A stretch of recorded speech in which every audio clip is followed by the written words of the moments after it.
Hello, everybody, and welcome to LA Valley College football here on SportsNetUSA.net. I'm Noah Alvarez here at Monarchs Stadium for tonight's match between the Monarchs of LA Valley College and the Raiders of Moorpark College. We have the opening kickoff here taken by Moorpark as they're returning right to left. He breaks through a few tackles, passes the 30-yard line, and is finally corralled down at the 34. That was number 30, Jaquan Martin, on the return. Received it about the 19-yard line.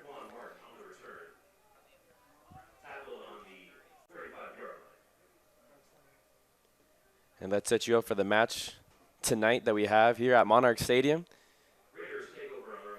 The LA Valley Monarchs enter tonight's game with a record of 2-5, 1-1 in conference play. Both teams belong to the American Pacific Conference. Moorpark will start with the ball on offense. Less than a minute into the game and pressure already from the middle. That is David Francis Jr. on the sack on the opening play. Trey Johnson stood no chance. The sophomore quarterback from Oaks Christian High School played in 2019 sparingly. It'll be a loss of 6.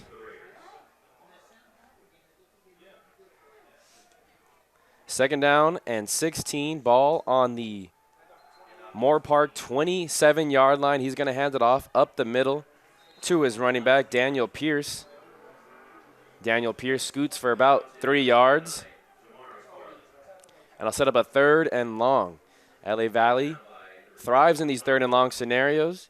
Want to keep an eye on number 24, Elijah Hudson. He's lined up at the defensive end position, as well as Richard Graham.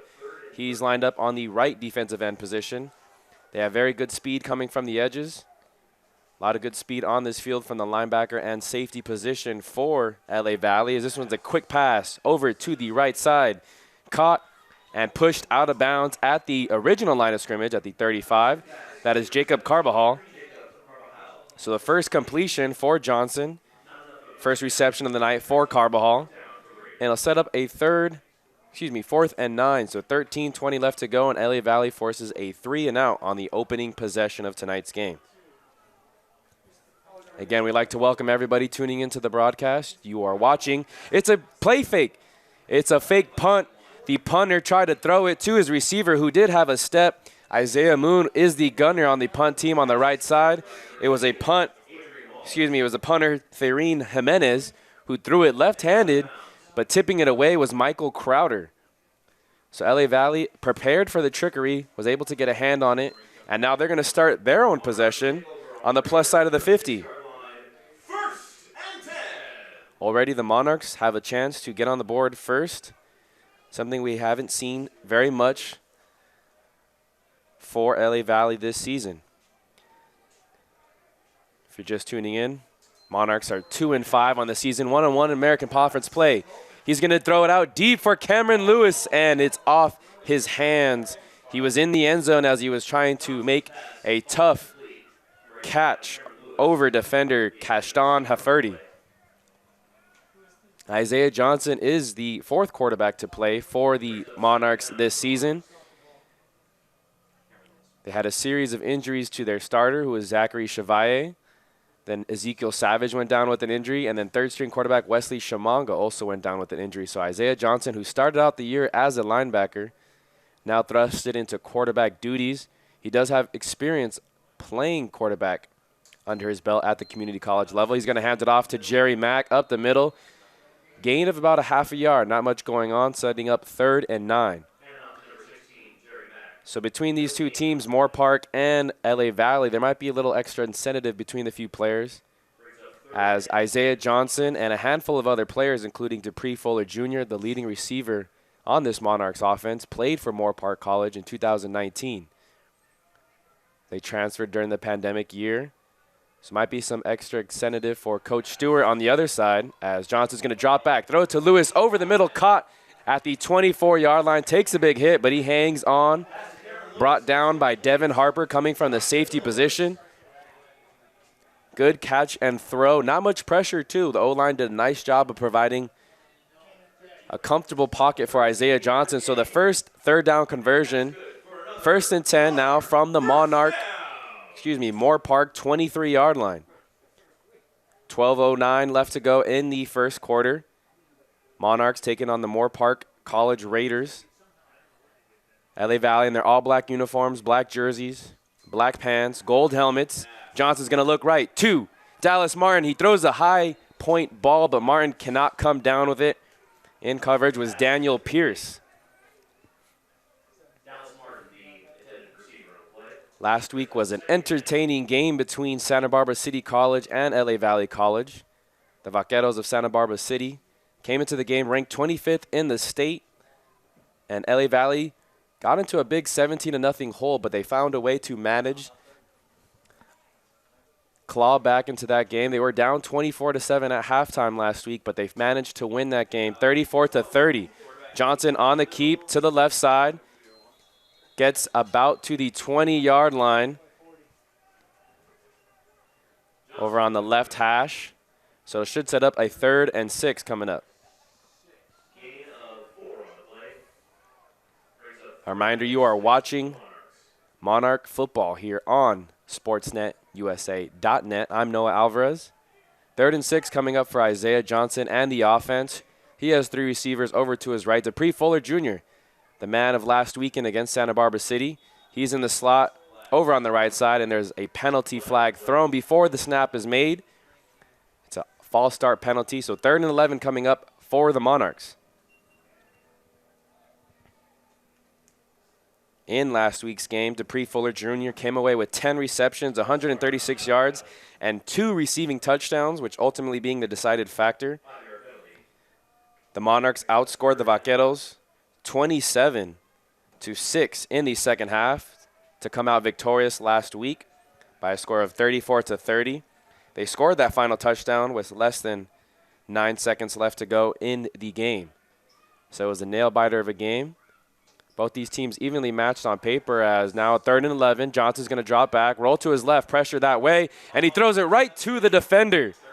He was trying to get it to his running back, Jerry Mack, out in the flats, but Mack held outside positioning, and heading inside positioning was Jacob Vallejo, the defensive back, in coverage. So it's an early turnover for Isaiah Johnson. 4th-string quarterback does have now 5 interceptions on the year compared to 6 touchdowns. He has a 55% completion percentage, 688 yards through the air, 72 on the ground. So with 10:57 left to go in the game, we have our first turnover as Moorpark will now take over at their own 19-yard line. Motion from right to left, and he's going to hand it off, Johnson that is, to his running back.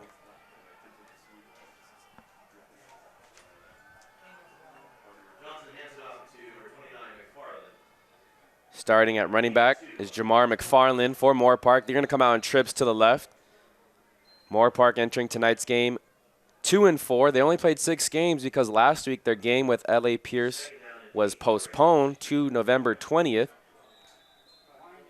There was no official update or word on the website as to why the game was postponed, but during this season we have seen a lot of games postponed due to COVID, so we can only assume that was the reason for that. So 6 games under their belt, 1 game of conference play. They played 2 weeks ago against Santa Monica. Penalty flag is thrown. Johnson's going to try and hit his receiver deep, and Don Harrell bats this one away over at the 43-yard line. But let's see what this flag is going to be on. It's a holding penalty on the offensive line of Moorpark.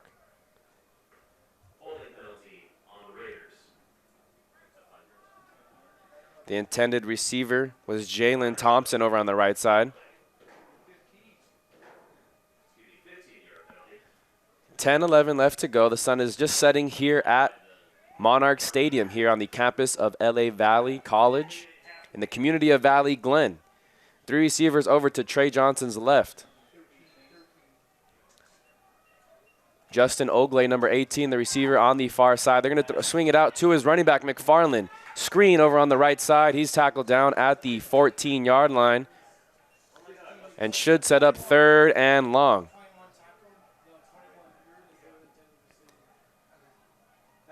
This Monarch defense has been banged up as well.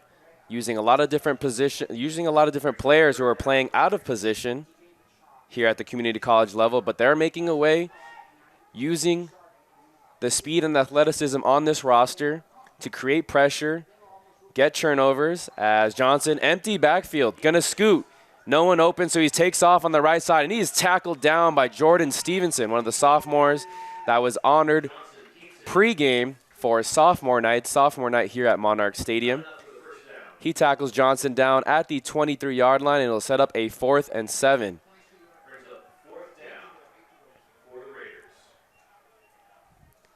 Back deep to return is DeAndre Smith for the Monarchs. He's standing at his own 36-yard line.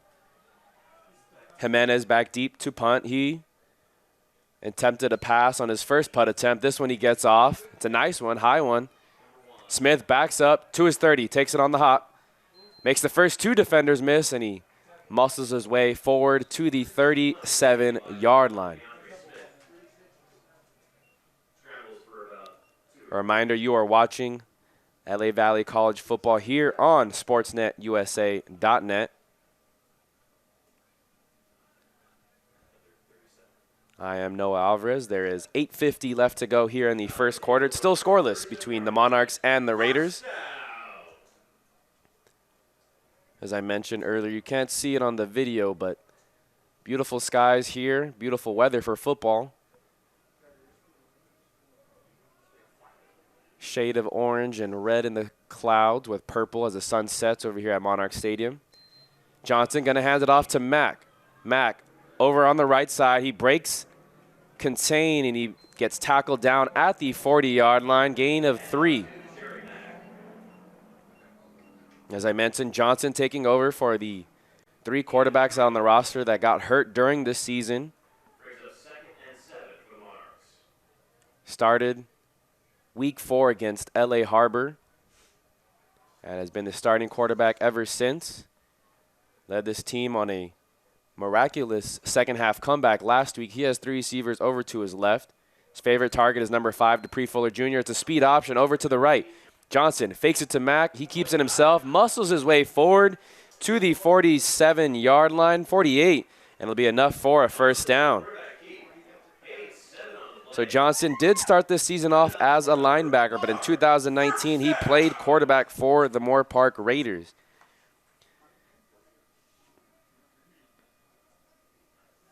During that season, he threw for 1,300 yards, 9 touchdowns, 5 interceptions. That was during the 2019 season. But him, Fuller Jr., Blake Batarse, who got injured earlier in the season, is no longer playing this year, transferred over, as well as TK Drain. This one's thrown over to Fuller Jr., who makes the catch at the 35-yard line, finally dragged down at the 31. A lot of chemistry between those two as it's their second year of community college football playing together. Both are sophomores. Both were honored here pregame. That'll move the chains once again for the Monarchs. They moved the ball efficiently on the first drive, but Johnson threw a costly interception right to Jacob Vallejo, the defensive back over on the right side. He's now joined the backfield with Shane Bennett. Bennett blocks right to his.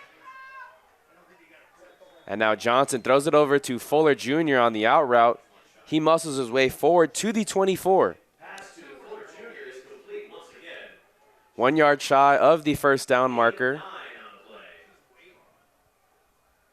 The biggest thing to notice is the offensive line for the Monarchs, providing a lot more cushion for Johnson. During the games we were here for Santa Barbara City last week and LA Harbor a few weeks ago, Johnson was forced to scramble almost as soon as he caught the ball each time he dropped back to pass.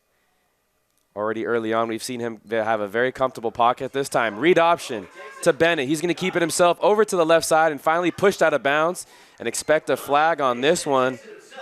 No flag on this one as he was tackled way out of bounds by Davion Harper.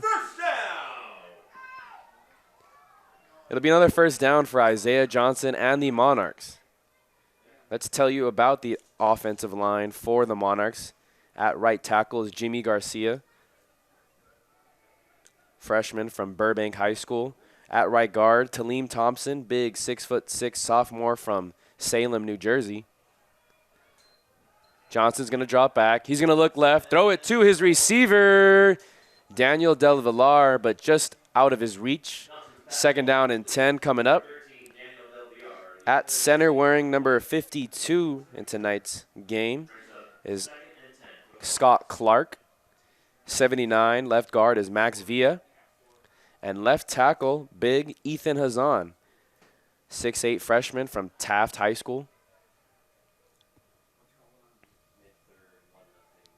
Taleem Thompson started off the season as a right tackle, but he kicked into right guard.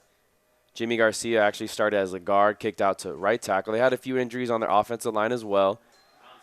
Johnson going to drop back, look right. He has Fuller Jr. double covered in the right side of the end zone, running the corner route. And it seems like Moorpark is willing to sacrifice pressure for defensive backs in coverage. They've been rushing 3 or 4 rushers only against Johnson in this offensive line, but it's been a lot of tight windows for Johnson early on. 3rd and 10, 5:31 left to go in the first. Still a scoreless game here at Monarchs Stadium. Johnson with 3 receivers to his right. Lewis, the outside man. Dallas Martin, the slot. And Fuller, the most inside man on that right side. Johnson's going to look that way. He backs up, throws it to Fuller Jr. just out of his reach. Hafferty in coverage on the right side. Ball is on the 20-yard line. Looks like they're going to run out the field goal unit. Kicker for the last few games has been Daniel Mauricio. He's going to march out.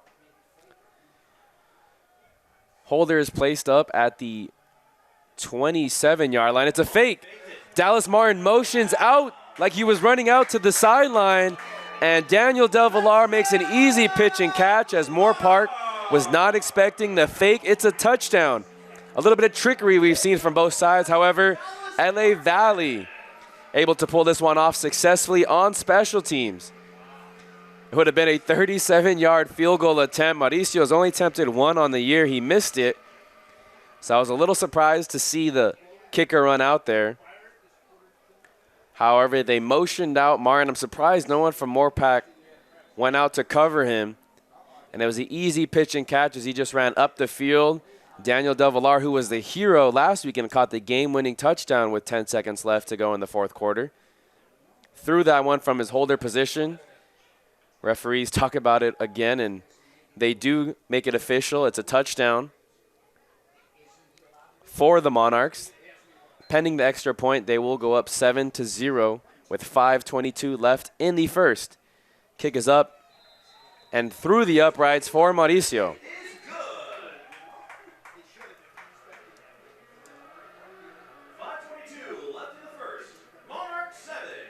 So your score with 5:22 in the first quarter.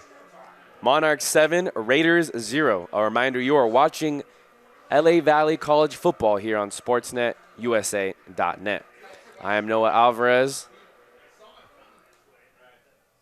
Here at Monarchs Stadium, the sun is setting here in the community of Valley Glen in the city of Los Angeles. Monarchs are celebrating their sophomores. It's sophomore night here tonight at Monarch Stadium. DeAnthony Jackson set to kick it off. He also plays linebacker duties. They've had a lot of players, like I said, playing out of position, asked to do things they don't normally do. He didn't start the year off as a kickoff kicker. This ball is a short kick, and he gets tackled, nearly suplexed down at the 39-yard line. Moorpark and LA Valley getting a little chippy. As I mentioned, there's 6 players from this LA Valley College roster that played for Moorpark College in 2019. Isaiah Johnson and Dupree Fuller were 2 impact players now for the Monarchs that transferred over from the offensive side. But on the defensive side, you'll hear me call the names of Jordan Jackson as well as T.K. Drayton.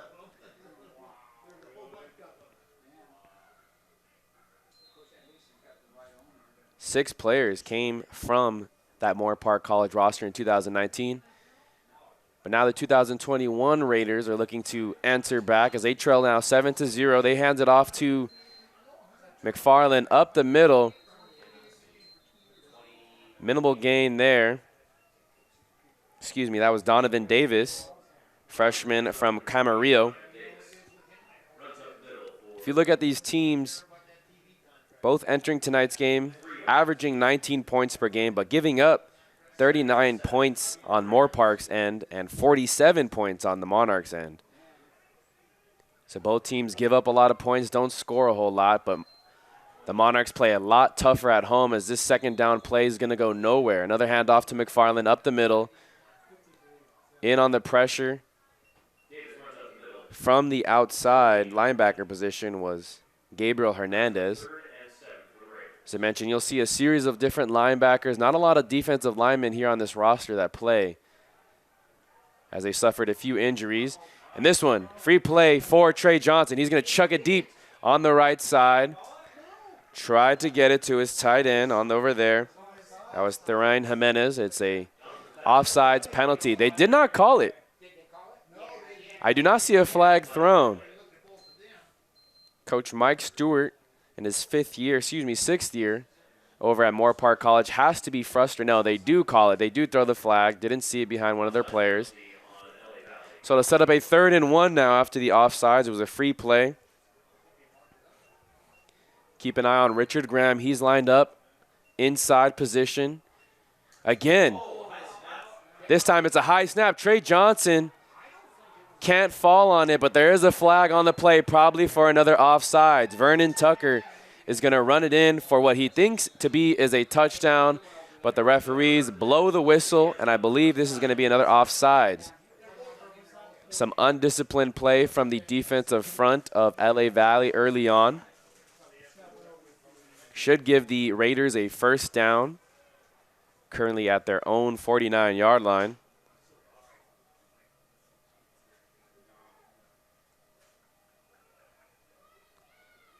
Started this drive at the 34-yard line.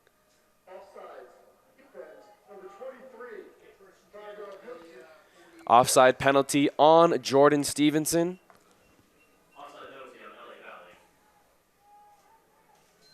So it'll be first down for Moorpark. Elijah Hudson's going to check in. He had a big game as well last week. 10 tackles, 3 sacks, 4 tackles for loss, and 2 forced fumbles. And last week's game, that's not his season stats, folks. That's his season stats, as that's Trey Youngman running the ball.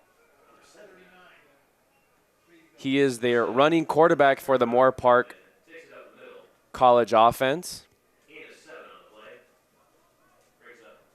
A lot more quarterback design runs when he's in the game. 2 receivers flanked out to his right. They're going to motion his running back out of the backfield, fake it to the running back, and now this one's bobbled. Big hit laid on over on that left side, and that's Vicente Cepeda who laid the hit on the left flats. It was complete to Joe Llanos. 3:17 left to go in the first quarter, and this Monarchs defense is flying to the ball. Youngman going to stay out. No, excuse me. Johnson's now going to check in for Youngman with the 3rd and 7. Jamar McFarland, the backfield, as well as Donovan Davis. Johnson going to look left, throws it out to the flats to his receiver, and he's quickly tackled again by Cepeda, doing it on both sides for the Monarchs. Chris Keener made the catch but had nowhere to go. Gain of 2, ball on the Monarch 41-yard line. A little too far for a field goal. We'll see if Trey Johnson has any trickery. They have trips over to the right side. Justin Ogley, the lone receiver on the left. McFarland in the backfield for this 4th down and 6. Looking over to the sideline. 3 receivers over to Johnson's right. Looks like they're going to bring pressure, the Monarchs are. Crowder walks up from the middle linebacker position. They only rush 5. Johnson throws it over to the right. Again, short of the sticks, and this time he's tackled down by TK Dre, and another former Raider making a play against his former team. Keener again made the catch just short of the sticks, and it's sort of a head-scratcher there if you're watching at home. Why would you run a 2-yard route if you needed 6 yards to get on the 4th down conversion attempt? So that'll bring out the Monarch offense again with 1:58 left to go. A reminder, you are watching Monarch football here on SportsNetUSA.net. We're here at Monarch Stadium. Isaiah Johnson, the quarterback, four-string quarterback for the Monarchs, but he hasn't been playing like a four-string quarterback. He's been playing lights out for the Monarchs, as this time he's forced to step up in the pocket. Pressure came from his right side, and he was able to manage a few yards out of that one. 1.5. They mark him down at the 41-yard line. Johnson was a dual-sport athlete at Crenshaw High School in 2018. Won a CIF championship in football that year, as well as basketball. Played quarterback and linebacker for Crenshaw, and then went on to play quarterback 1 year at Moorpark before transferring to LA Valley. This time he pitches it to Mack on the left side. It was a speed option, and Moorpark was all over that one. Jacob Vallejo was the man to get the initial penetration. Isaiah Moon, coming from the safety position, finished him off. It'll bring up 3rd and 11 now. Just under a minute left to play here in the first. Monarchs, 3rd and 11, heading from left to right in their black uniforms. Looking to pick up their 3rd win. Currently 2-1 on the season when playing at Monarch Stadium. Johnson's going to drop back, faces pressure, throws over the middle to Fuller. And this one's just off his hands. Coming from the safety position was Daniel Pierce. Looked like he had the angle to lay the boom, but wasn't able to do so. Nonetheless, his pressure was able to maybe distract Fuller Jr. from hauling in that reception. It's one of the many dangers of going over the middle if you're a receiver playing football, regardless of the level. I know there is a lot of penalties and new rules in play to protect receivers from going over the middle, but yet it could still be rather intimidating, as this one's punted away by Kalanji. 2 returners back deep. They're just going to let this one bounce initially at the 29 and gets a Monarch roll to the 22. So that's where Moorpark will start. Their 4th offensive possession, held scoreless in their first 3. 25 seconds left to go. A reminder, you are watching LA Valley College football here on SportsNetUSA.net. Joseph Morales wearing number 95, and Robert Favela, wearing number 96, checking in at D tackle. They rotate in. Elijah Hudson on the edge. David Francis Jr. on the left edge, and he gets beat as Trey Youngman over on that right offensive side goes for about a 13-yard gain to the 37-yard line. Another option play, and when Youngman's in the game, you got to be thinking run from the quarterback, as he's been able to do so successfully all year. 87 yards on the ground, 40 carries. Reminder, at the college level, they do count sack yardage against a rusher if you're a quarterback, so possibly has a few more rushing yards than just 87. He has 2 rushing touchdowns on the season, also 1 throwing, as that's going to be the end of the first quarter. Reminder, you are watching LA Valley College football here on SportsNetUSA.net. The Monarchs take on the Raiders here at Monarch Stadium for American Pacific Conference play.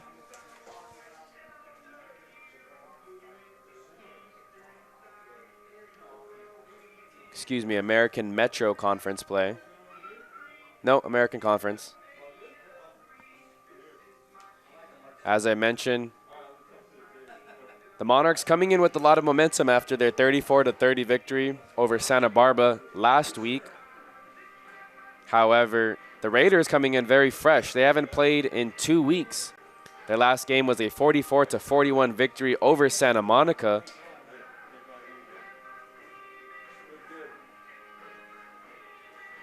That was 2 weeks ago, as we mentioned. Last week, their game versus LA Pierce was postponed, I'm assuming due to COVID.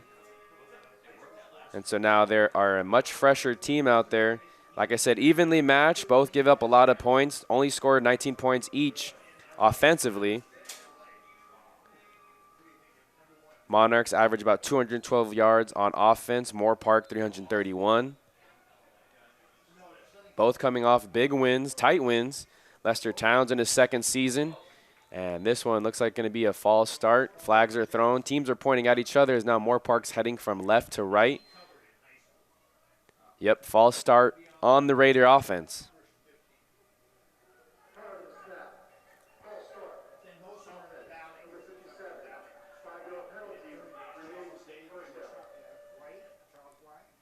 So 1st and 15 coming up for the Raider offense. Trying to get something going here in the second quarter as this Monarch defense has been standing stout. They're going to rush 6. It's a read option play, and Youngman had that in McFarland's gut. He couldn't make up his decision.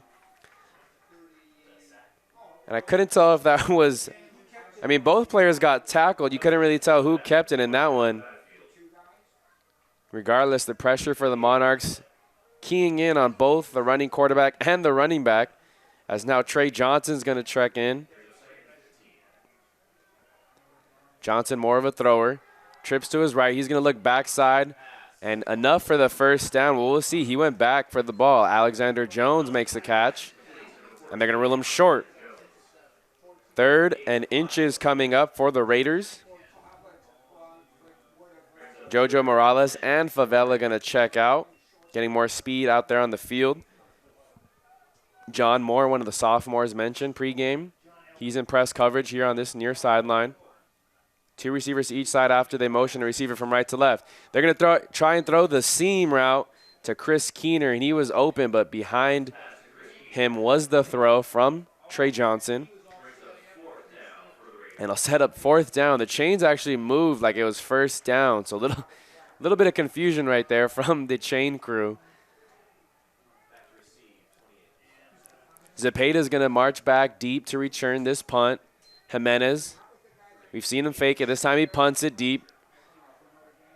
Going to just tell his teammates to get out of the way of this one. It's going to take a Raider roll all the way down to the 11-yard line. Good punt by Jimenez there. There is a flag, however, on the play back at the 40-yard line of the Raiders.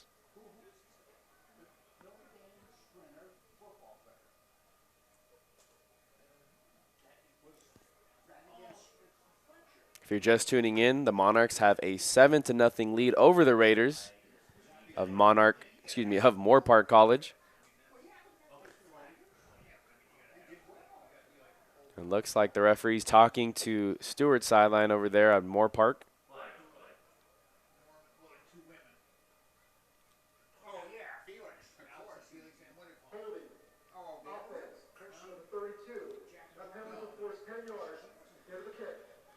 So it's holding on the punting team. It'll be 10 yards enforced at the end of the return, or lack of return, for the Monarchs.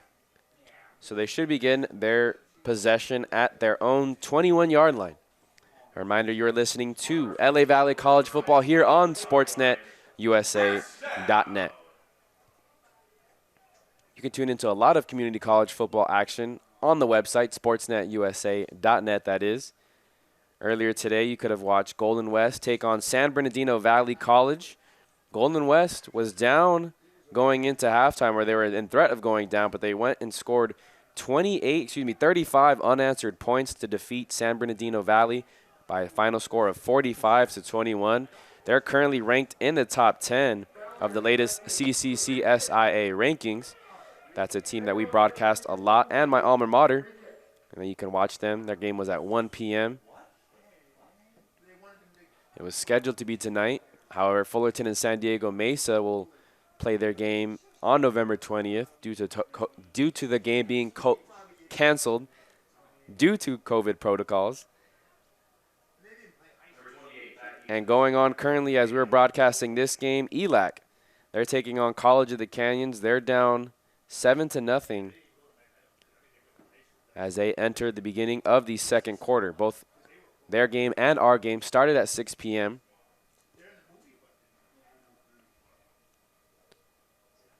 Some score updates from around American Pacific Conference play. Antelope Valley playing Santa Barbara City College today as the Vaqueros look to bounce back after last week's loss. They're just kicking off in that game.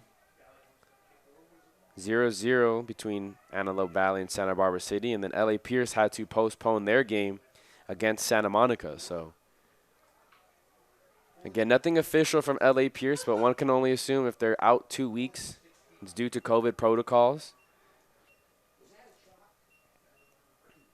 LA Valley does play LA Pierce as their season finale. We'll be here for that game, November 13th, Saturday, 6 p.m. kickoff.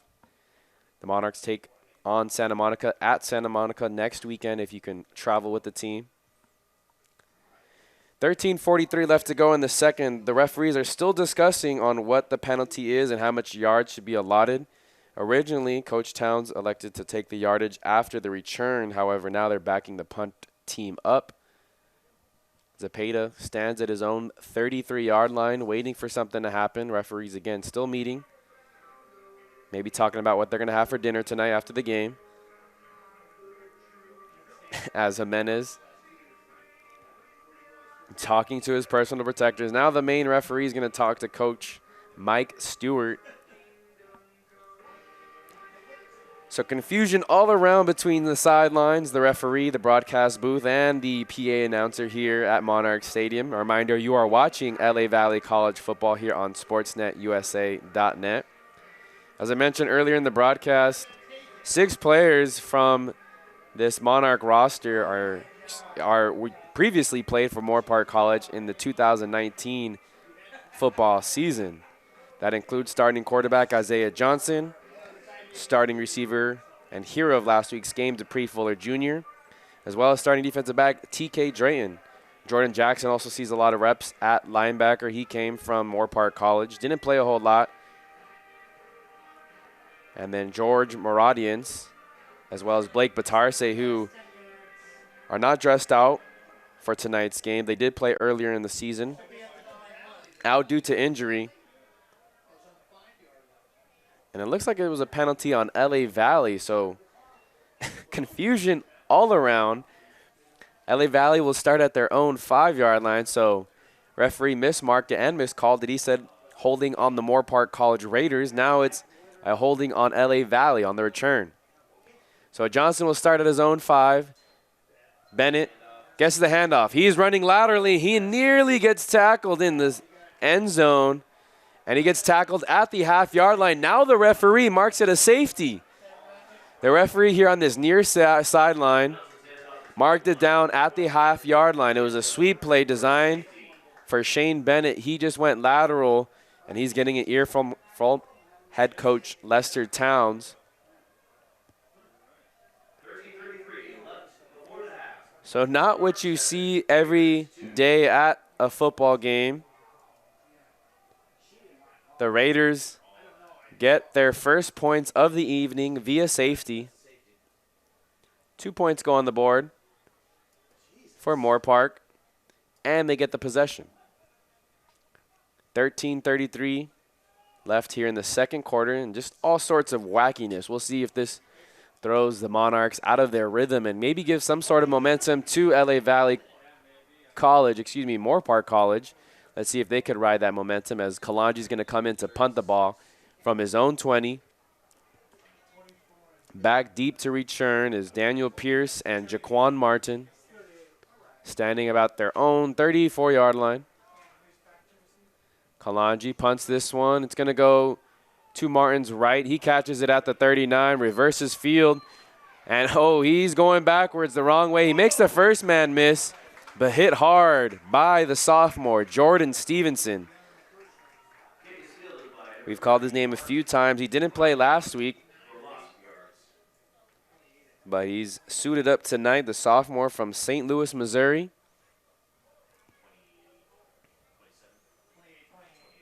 As I mentioned, some key players to watch out for, both at the defensive end position right now. Richard Graham wearing 47, Elijah Hudson wearing 24. Both have extremely high motors, use their speed to get around the offensive linemen. It'll be Trey Johnson And McFarland in the backfield to start this possession off. A tight end to his right, 3 receivers over to his left. And it's a handoff over to the right side. He makes the first man miss. Getting the penetration was Larry Kraft coming from the defensive tackle position, and Michael Crowder cleaned things up.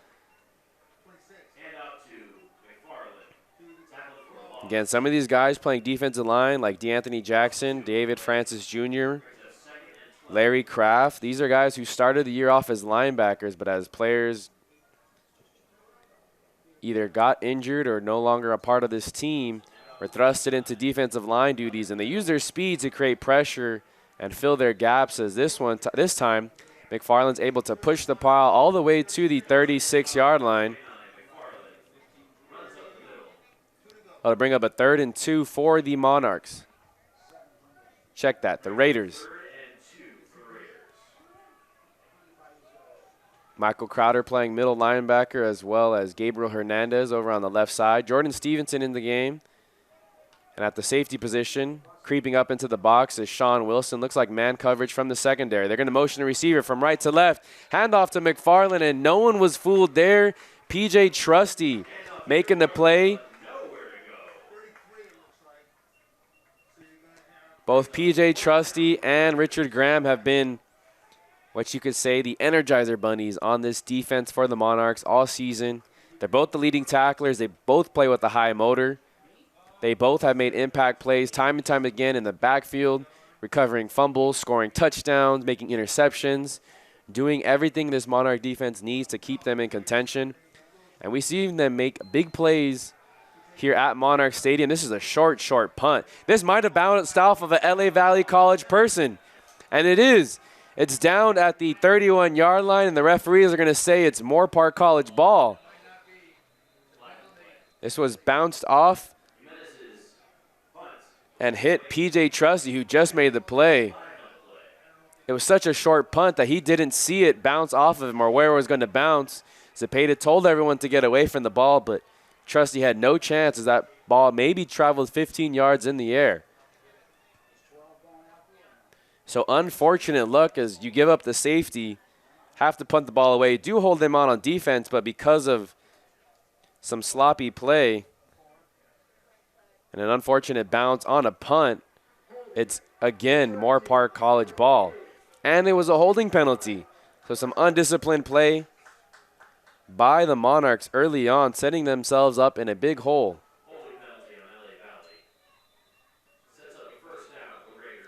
So this drive, they start at the opponent's 31-yard line, looking to score for the first time this evening. They trail 7-0.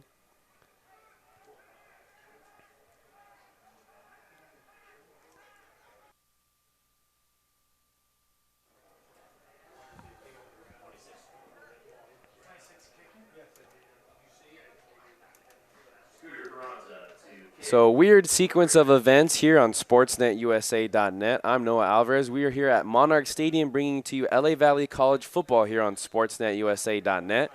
The score is 8-7 because in the span of 10 minutes, LA Valley ran a run play to Shane Bennett. He was tackled in the end zone. It was a safety. Then they had to punted the ball away as this one's returned by Zepeda. They fake the reverse, and he's tackled down at the 16-yard line. So some sloppy play for LA Valley in the second quarter. After the safety, they punt it away.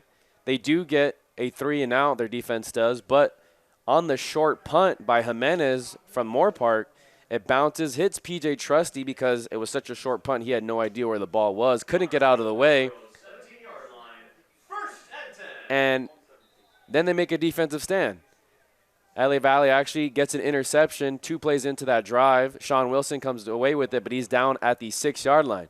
They try to throw a backwards pass to Jelani Ellison, and Jelani Ellison couldn't corral it. He tipped it up, and it went into the end zone where Devin Harper recovered it, and that's how we have the touchdown. They did go for 2. Were unable to successfully complete the conversion. So now we have a score of 8-7 in a funky way. Raiders over the Monarchs. 2nd down and 9 after that run by Johnson. 4 receivers over to his left. Martin the point man, Mack and the back man in the diamond formation. Flushed out to his right. Rolls to Fuller. Complete down at the 28-yard line. Expect to hear a lot of Johnson to Fuller. Johnson threw 3 touchdowns to Fuller Jr. as a Raider during the 2019 season. Both transferred over during the pandemic and now are playing for the Monarchs here in 2021. Monarchs looking to go to 3-5 on the season, 2-1 in American Pacific Conference play, as Johnson going to chuck it deep down the right sideline, and the intended receiver was blanketed over there. That was Cashton Hafferty in coverage. Again, we've seen a lot of speed on this Moorpark defense. They used it 3-4 initially, but I've put in a lot more DBs to try and slow down the passing attack from the Monarch offense. They haven't really gotten a lot of pressure on Johnson, which is something we are normal to seeing here at Monarch Stadium. Opposing teams have been able to get into the backfield with good penetration consistently. 3 rushers. Johnson's going to look right. Now he's going to flush out to his left, and he passes midfield, drags another defender, and he is tackled down at the 46. There is a penalty flag on the play back at the Monarch 39. Johnson's initial read wasn't open. He didn't face a whole lot of pressure, but he did see an opening because Moorpark only rushed 3 defenders. He scooted up the middle, was able to make a few man miss in traffic. And it's a blindside block on Cameron Lewis, the receiver. Coach Towns is giving him an earful. Cameron Lewis has been a key sophomore for this passing attack. He has 15 receptions and 217 yards on the season out of Thomas Jefferson High School. 2nd down and 13. Ball now back on the Monarch 25-yard line after the penalty. Fuller motions from his left to right. Johnson's going to be forced to flush to his left. He uses his speed to get outside of the pocket, and Quentin Herring makes the catch at the 35. Johnson possesses this unique skill set of speed and power. You'll see it time and time again. He's able to evade the pass rush rather successfully with his speed, and when he has to get some tough yards, he's able to power his way over a few defenders most of the time, fall forward, get some positive yards. He's a very smart quarterback. As I mentioned, he played linebacker to start the season. However, due to the injuries to the 3 quarterbacks on the roster for LA Valley, he has been thrusted into quarterback duties and has done so successfully. He has 7 touchdowns, 4 interceptions on the season, 688 yards through the air entering tonight's game. He has 72 rushing yards on the ground as well as 3 rushing touchdowns, as there is a timeout on the field before the 3rd and 4 coming up for the Monarch offense. A reminder, you are watching LA Valley College football here on SportsNetUSA.net.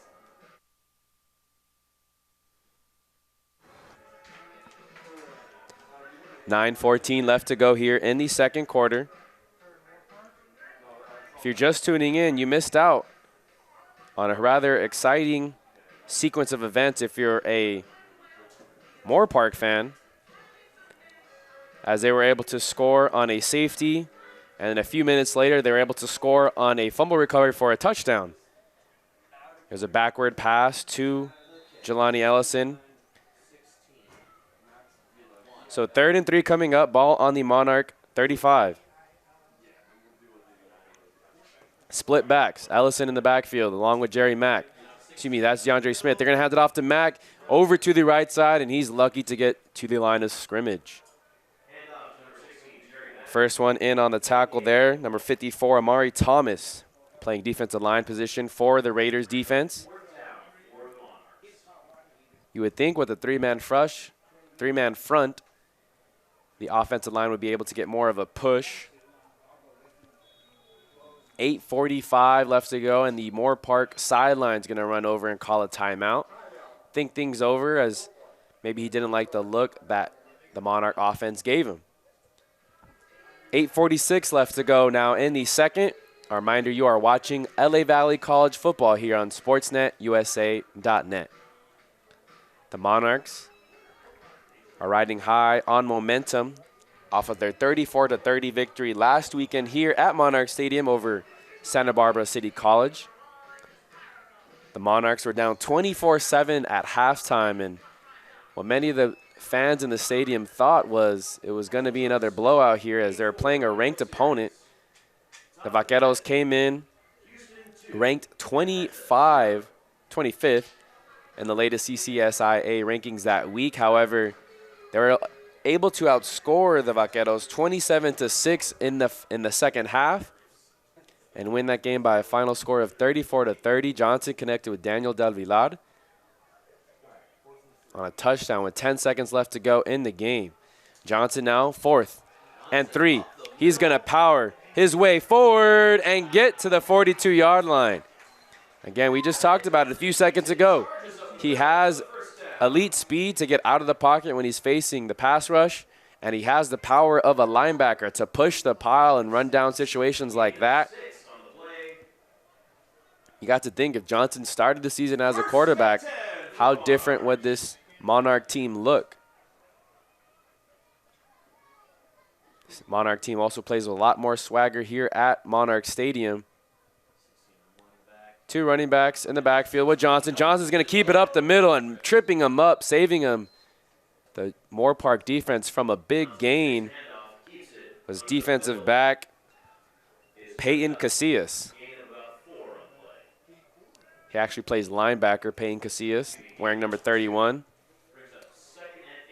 Little veer option play where Mack runs across Johnson's face to the outside, and Johnson was able to keep that one. He reads a defensive lineman on that play, and he had a lot of yards out in front of him, so Casillas, good job there. 2nd down and 8.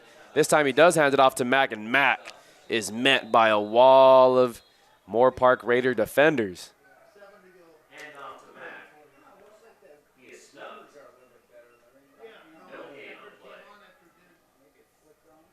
First one there for the Raiders was Brendan Bonar, wearing number 44. The ball currently at the Monarch 44.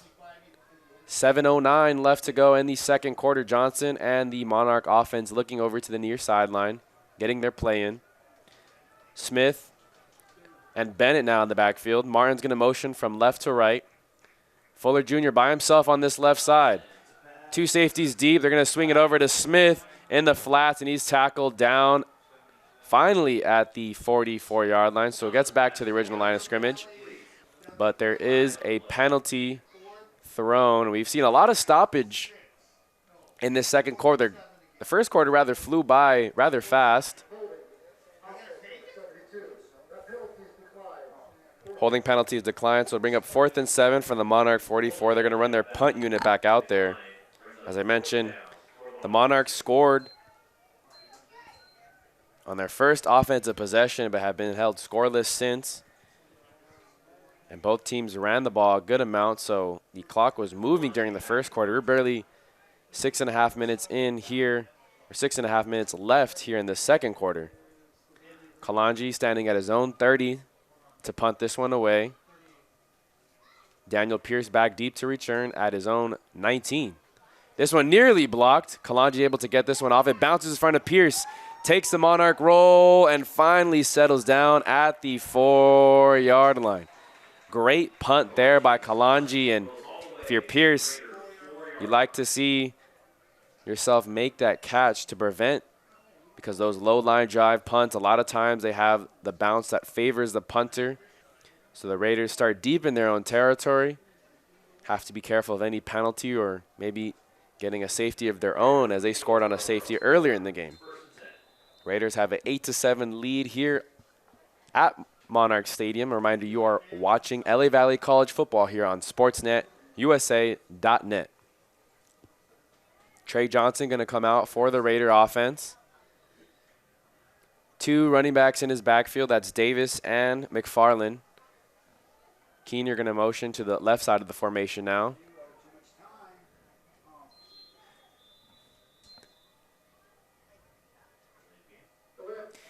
And a delay of game penalty on the Raider offense. Took too long to get out there on the field.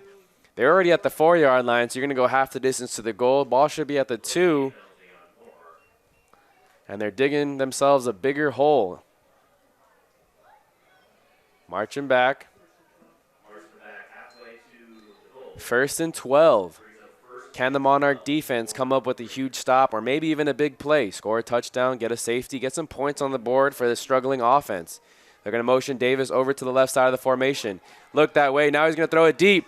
But in coverage is Don Harrell, and he tips this one away. Nice pass breakup there by Harrell as he was in position to make that interception. However, it was a well-thrown ball, and he was able to just get his fingertips on it. He had a step on receiver Alexander Jones. 6'5" freshman from Oak Park. Very tall receiver over there. Don Harrell was picked on last week against Santa Barbara City College. Started off the year as a receiver. Same formation, 2 receivers. To Johnson's left. Davis and McFarland in the backfield. Johnson going to look to the left, and he tries to throw the slant route to that same receiver, Jones, unable to connect.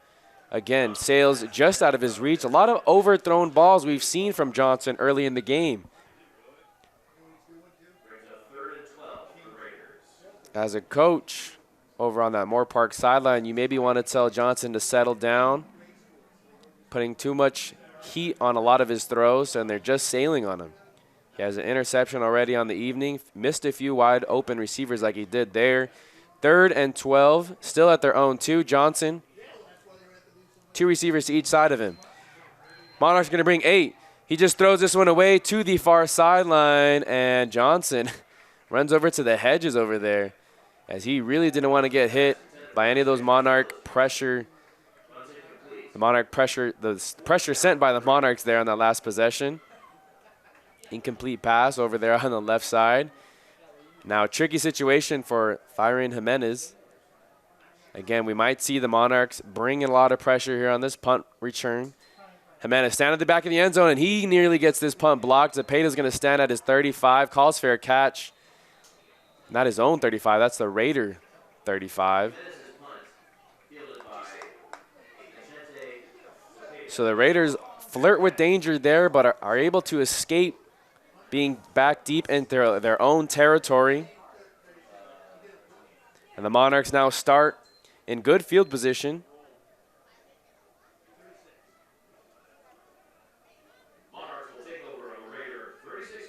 Starting at the Raider 36.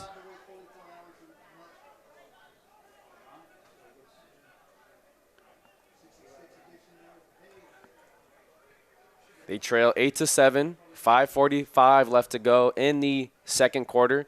Jelani Ellison going to switch spots with Dallas Martin over on the right side. Fuller Jr. going to motion from left to right. He's going to hand it off to Fuller Jr. He heads up the field and is tripped down by Casillas again. A lot of yards in front of Fuller Jr., so if Casillas doesn't make that tackle from the outside linebacker position, he at least had a few, maybe 5 or 6 more yards to go before he was going to get hit by the first defender.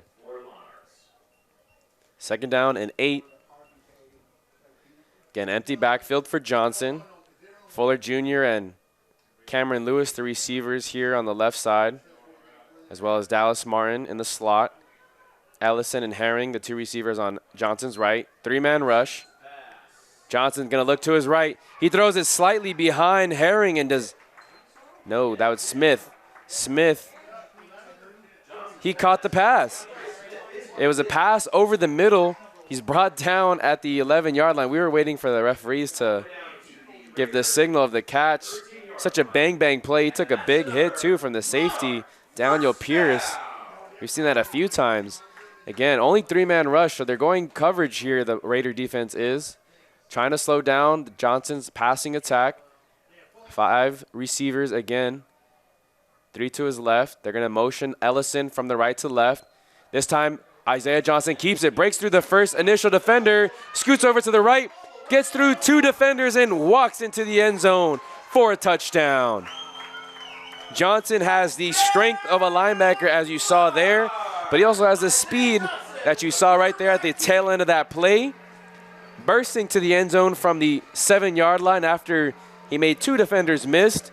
That was Casillas, who had him in the backfield, and we saw Casillas trip up a few Monarchs earlier in the previous drives, prevent some big plays, unable to do so there. Johnson, just, it's incredible to watch. I mean, a player who started out the season as a linebacker, yes, he does have quarterback experience, not only at the high school level, but at the community college level as well.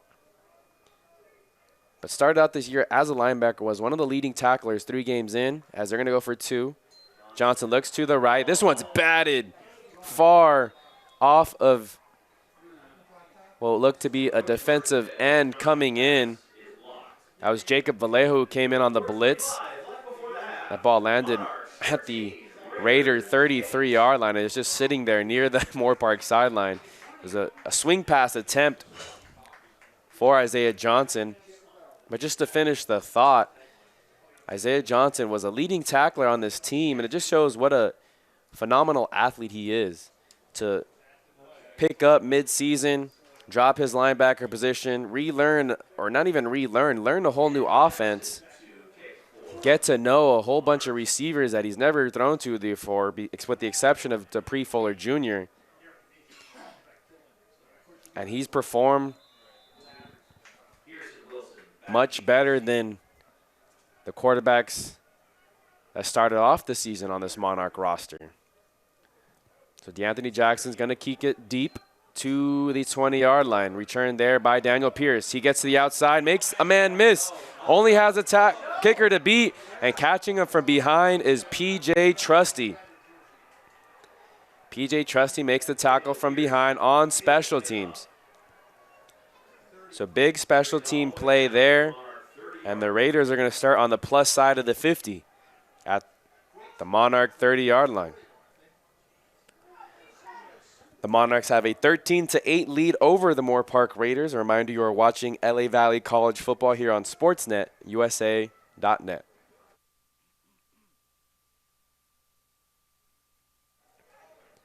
.4:14 left to go in the second quarter. Trey Youngman going to be on the field with the Moorpark offense. 2 receivers to each side. Youngman gives the handoff to Davis up the middle.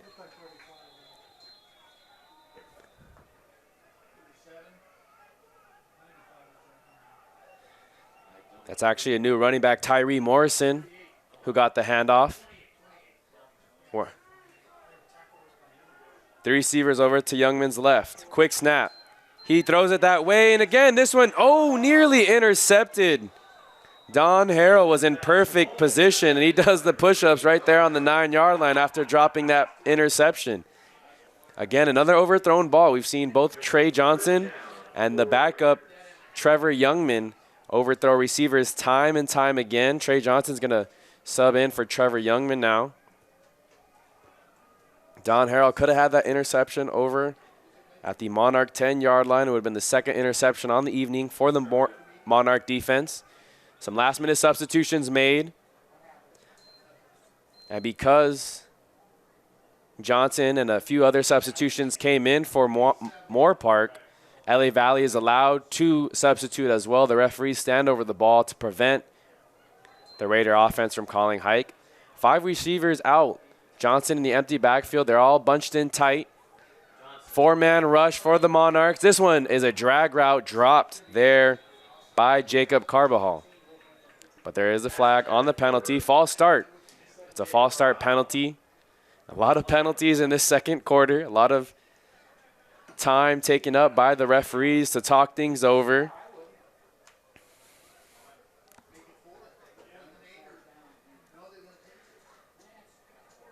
Referees talking it over with Coach Towns if he wants to accept or decline. Penalties decline, so 4th and 8 from the 28-yard line.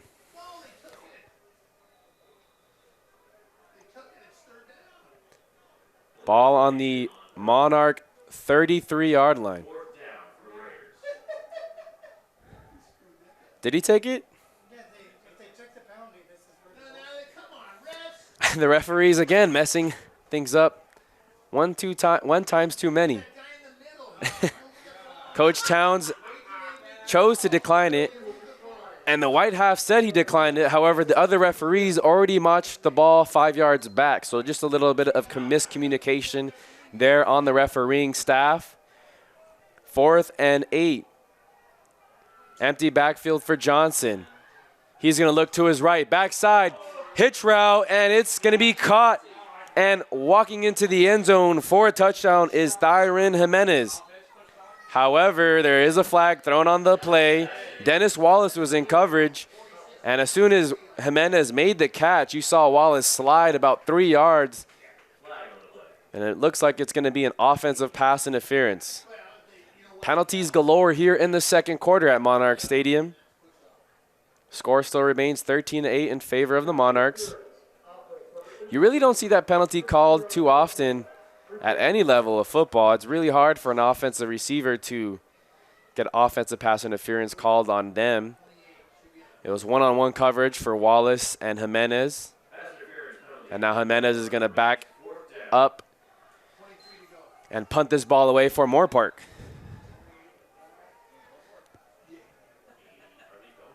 There's a nice throw and catch from Johnson to Jimenez. However, it was done so illegally with the push-off. Jimenez is going to try and pin the Monarchs deep. Low punt, so Zepeda's going to try and return this one. Caught it at his own 7. Flag thrown again here from the far side. So many yellow laundry thrown onto the field. Now another one. If you're anticipating going to grab a snack during the halftime break, you're going to have to wait after all these penalty flags being thrown. 3:23 left in the second. We'll see what the penalties are here on this play. Illegal substitution, defense, 12 players in the field. Illegal substitution on the Monarchs. They had 12 men out there on the field, so they're going to redo the punt after marching them back 5 yards or forward 5 yards. Or actually, they're just going to mark this. Let's see if we can figure this out before the referees can. Ball was at the 44-yard line, so march them forward 5 yards to the now 39-yard line. Are the Raiders going to want to punt this one away now that they're scooted 5 yards closer? They do run out the punt unit. Jimenez back deep, standing at his own 46. Zepeda going to go back, standing there at his own 4. Do they have 11 on the field this time? Jimenez going to try and get this one deep into the opponent's territory, and this one hits the end zone on the second bounce. So all that for better field position for the Monarchs. A reminder, you are listening to LA Valley College football here on SportsNetUSA.net. 3:15 left to go in what has been a very slow-paced second quarter. Monarchs have a 13-8 lead. They scored on their previous drive. First down. They started that last drive at the opponent's 36-yard line after great field position. Isaiah Johnson ran it in from 12 yards out.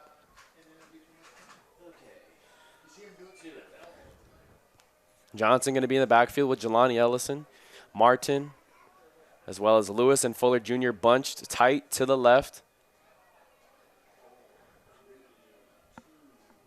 Johnson gets the snap right before the play clock hits 0, looks to his right, throws it to Ellison, and Ellison scoots out of bounds at the 24-yard line.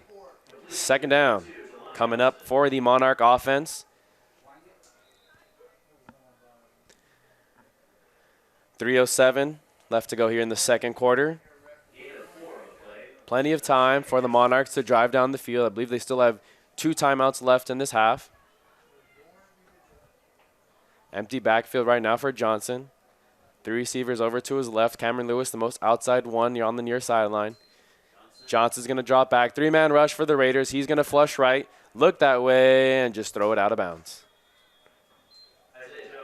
3rd down and 6.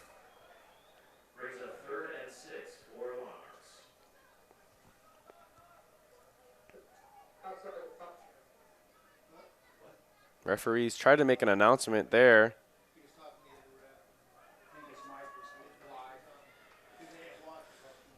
Third and 6 now for the Monarchs, heading from right to left. 2:40 to left to go in the second quarter. Johnson empty backfield. 3-man rush, 4-man rush. Getting close to him, and this one's overthrown over the middle. Dallas Martin had 2 hands on it, so I don't want to say overthrown. Actually, I'm going to rescind that comment. It was a high ball. Martin did have to climb the ladder, but he did get 2 hands on that one. 13-8 is the score. Still in the second quarter. Very little time came off the clock on that drive. Kalanji's going to go back deep to punt this ball away, and Daniel Pierce is going to stand at his own 44-yard line.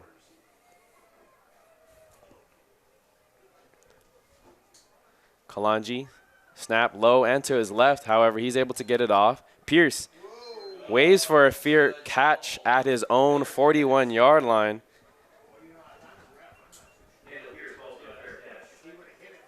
And that's where the Raider offense will start. Another offensive possession. We've seen a lot of punts already here in this first half.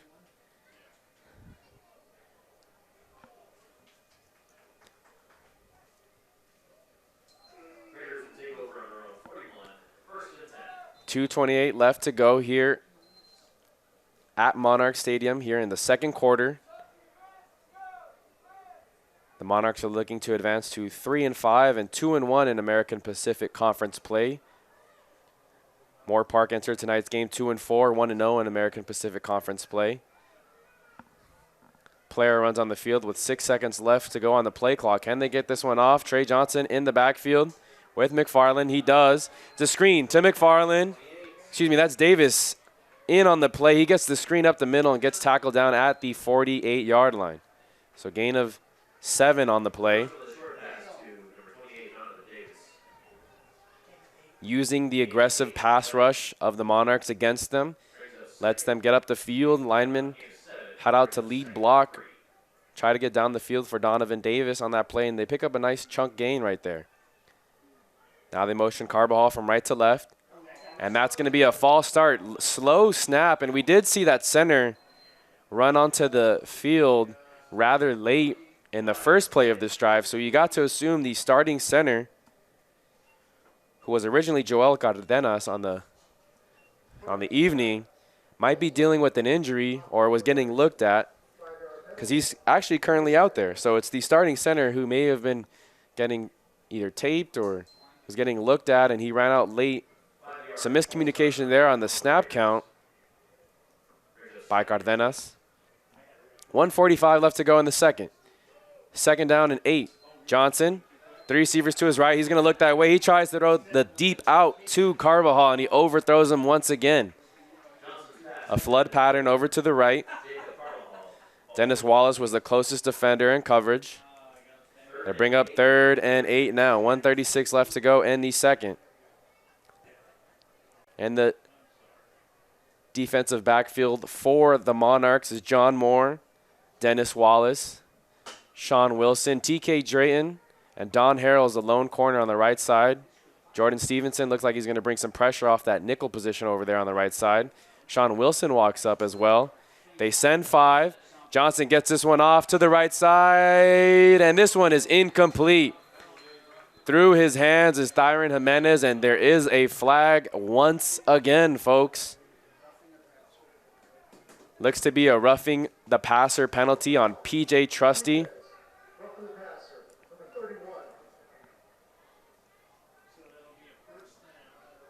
So now the Monarchs shooting themselves in the foot. It's been a exchange of a lot of penalties from both teams here in the second quarter.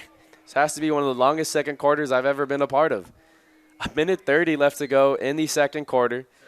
1st and 10 now for the Raiders at the Monarch 42-yard line. 3 receivers over to Johnson's left. Davis in the backfield to his left. Pass. Over the middle.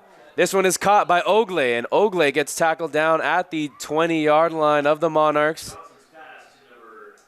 Wallace makes the tackle. Just a little seam route. He was able to beat his defender in coverage.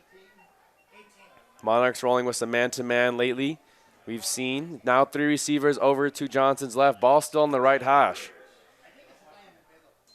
He's going to hand it off to Davis. Davis immediately met in the backfield by David Francis Jr., the freshman from Chicago, making plays time and time again this season. That's going to force the Raiders to call a timeout. 54 seconds left to go here in the second. LA Valley has a 13-8 lead over the Moorpark Raiders. Reminder, sportsnetusa.net has plenty of other games you can check out each Saturday in community college football action. Also going on the website where you could currently tune in right now, Husky football. East LA College takes on College of the Canyons. College of the Canyons, one of the lone remaining undefeated teams in the CCCAA. Excuse me, they're not alone. There's 4 undefeated teams. We'll get you the rankings during halftime. You can tune into that game again on sportsnetusa.net. We had Rustler football on earlier. Golden West took on San Bernardino Valley College football. That game took place and started at 1 p.m. And the Rustlers came out victorious by a final score of 45-21. They outscored San Bernardino Valley 28-0 in the second half. Fullerton College did have a game against San Diego Mesa scheduled this Saturday evening. It was going to start at 6 p.m. once again over at San Diego Mesa. However, due to COVID protocols, that game got postponed as well. So only 2 games going on this evening. LA Valley College football as well as East LA College football. As Johnson, empty backfield, throws this one over the middle, and this one's intercepted. Sean Wilson returning it back, crosses field now from the right to his left. He makes 3 defenders miss. Has some blockers out in front of him, and he's finally tripped up by the left tackle, Trevor Lewis. Excuse me, that was TK Drain who got the interception. I thought it was number 8, Sean Wilson. Sean Wilson does have an interception earlier in the game. TK Drain now has 3 interceptions. If you were there for the LA Harbor game, he had 2 pick sixes that really turned the tide in favor of the Monarchs that game as they came out victorious over the LA Harbor Seahawks that well for their first win of the season. And turnovers again have really sparked the Monarchs. Let's see if they can get some points on the board before this one reaches half. 40 seconds left to go in the second. Ball now at the Raider 42-yard line. Johnson, empty backfield, going to look left. Has time, throws it over to Cameron Lewis, and he drops it over at the 35. Tried to get out of bounds before he caught the ball and secured it.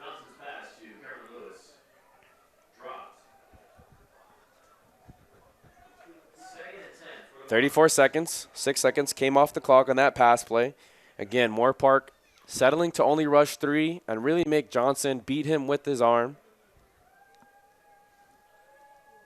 Playing coverage, 8 DBs drop back into coverage as Johnson again with the empty backfield. Ellison and Lewis on the near side. He's going to be forced to step up, roll to his left, chucks it deep for Lewis, and he makes the catch.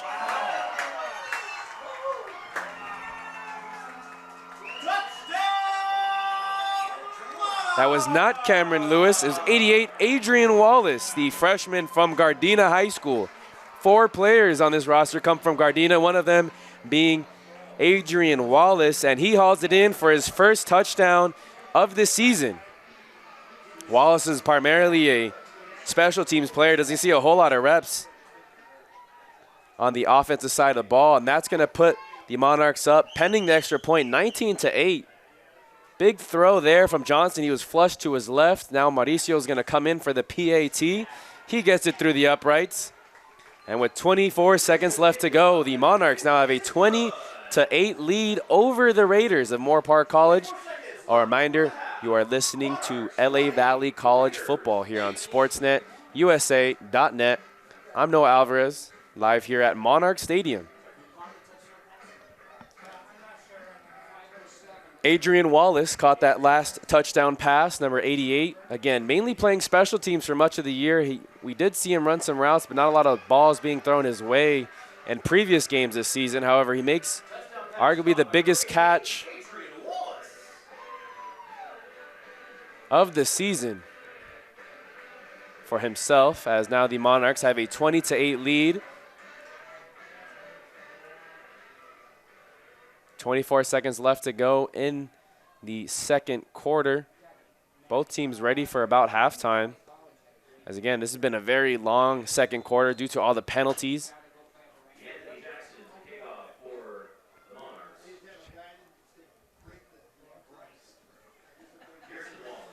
DeAnthony Jackson going to kick it off from his own 35-yard line, back deep to return.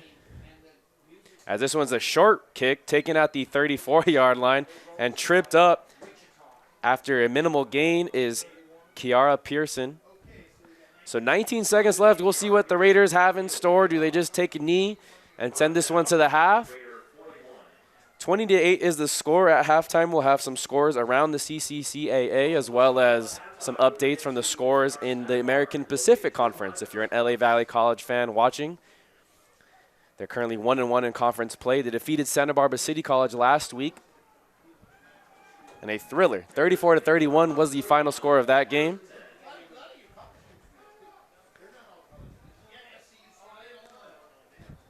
Johnson marches out there with Davis in the backfield to his left. 1st and 10 from the 41. Johnson's going to drop back, look to his right. This ball is incomplete. Intended for Hernandez.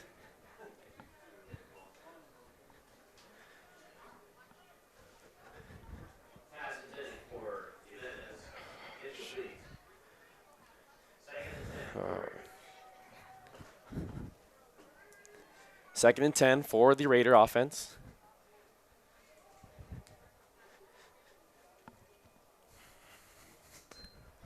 Johnson drops back, looks over the middle. This one's tipped away by Michael Crowder. Could have had an interception, return for a touchdown if he hanged on to that one. And it'll be up 3rd and 10.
Around the CCCAA, again, you are listening to LA Valley College Football here on SportsNetUSA.net. I'm Noah Alvarez, coming to you live from Monarchs Stadium.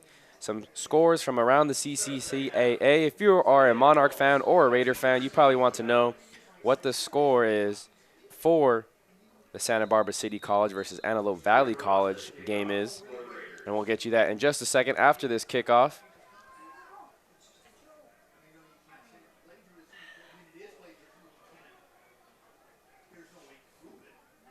This one's a pooch kick, short to Fuller Jr., who catches it at the 32-yard line. He jumps out of bounds at the 36, and that's where the Monarchs will start.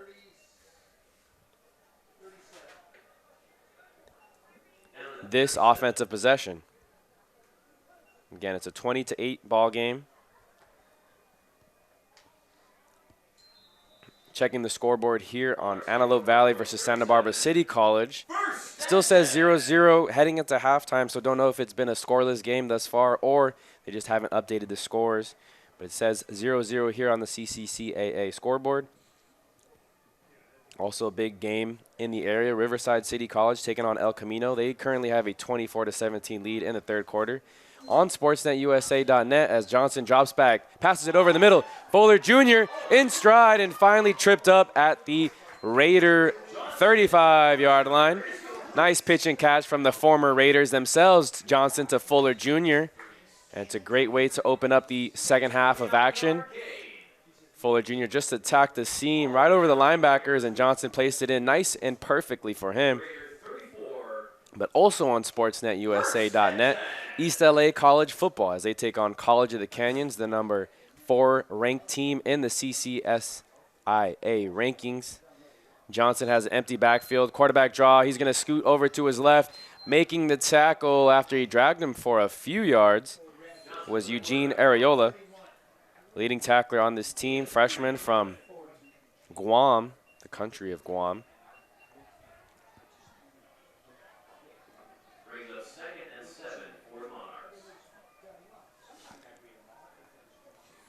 Second down and 6 for the Monarchs. Empty backfield, Ellison and Cameron Lewis. The receivers on the left side, they're going to motion Ellison and hands it off to him on the sweep. He makes the first defender miss, and he barely gets out of bounds.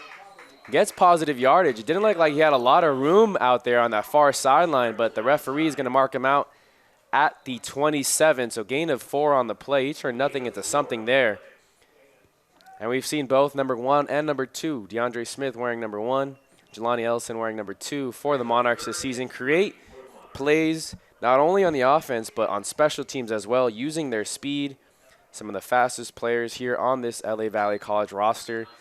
Raiders rush forward. Johnson's going to look to his left. He has Fuller Jr. and Fuller Jr. drops it. It was a bit low of a throw, but Fuller Jr. had it in both his hands at the 1-yard line. Might have been thinking about end zone or his touchdown celebration before he caught it and reeled it in as it bounced off his fingertips and hit the ground. Fuller Jr. has been the star of this Monarch offense this season. Entered tonight's game with 27 receptions. Has 5 on the evening so far, so make that 32. 4 touchdowns, over 400 receiving yards as Lewis is going to motion from left to right. Johnson now takes a direct snap. Was supposed to run to the right, now cuts back across the grain to his left. There's a flag on the play as he breaks a few tackles and walks into the end zone, but I did see a flag get thrown back at the 20. And if you're just tuning in, there was tons and tons of flags on both teams in the second quarter. A total of 13 penalties called in that second quarter. That made it really long. And that's going to be a holding penalty. It was on the receiver on the near sideline. Cameron Lewis gets tagged with the holding. So take away the touchdown from Isaiah Johnson. It'll bring up a long 4th down conversion attempt.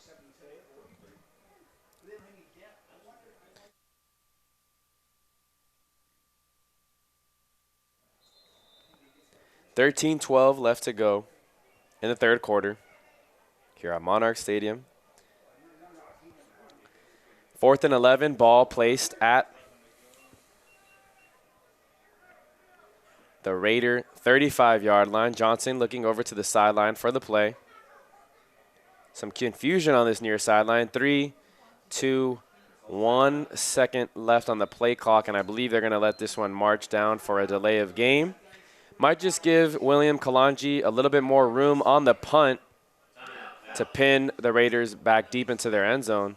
No, they took the penalty, so they just took the penalty to back them up to make it easier to punt. So ball now placed at the 40. Kalanji into punt. It was a rather explosive start to this drive that started with a 20-yard catch and throw from Johnson to Fuller Jr. But they stalled out after a holding penalty, took away a touchdown from Isaiah Johnson. Pierce back deep, standing at his own 3-yard line. This one's a low line drive. Pierce is going to take that on the goal line. He can't make the first defender miss, so he gets tackled down at the 5-yard line. Questionable decision there by Daniel Pierce, freshman out of Pacifica High School in the Oxnard area. Questionable decision there as he had 1 foot in the the front of the end zone. When he returned that punt, Zepeda was the first man to get to him. He didn't make a clean tackle, but he did hang on to one feet, and the rest of Monarch defenders came to rally and get him at the 5 for a minimal return. So starting deep in their own territory is the Moorpark. Johnson, 8 of 23 in the first half. Let's see if he could change his fortunes. Another offsides on LA Valley. This one thrown over to the left side, and it's a jump ball thrown for Alexander Jones. Harold bats this one away, but it is going to be a 5-yard penalty for the Monarch defense. That was PJ Trusty wearing number 31.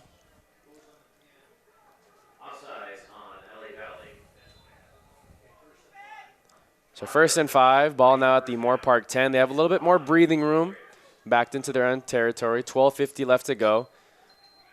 Handoff to Donovan Davis up the middle, and he gets tripped up. Good job there by David Francis Jr. to hang on. He was the initial defender to create penetration, and it looked like Davis was about to get out of that tackle, but strong grip there. Robert Favela checks out. Richard Graham checks back in at the defensive line position. They're going to hand it off to McFarland. McFarland, again, stood up by Stevenson and company. Joseph Morales also getting in on that tackle. Tackle down at the 14-yard line, 13-yard line. So 3rd and short coming up for the Raider offense. Trevor Youngman now going to check in, so different package. Trevor Youngman is the leading rusher for this Moorpark offense, 30 yards on the ground. Somewhat of a wildcat quarterback. They're going to send Cardenas the center. 3rd and 2. I formation.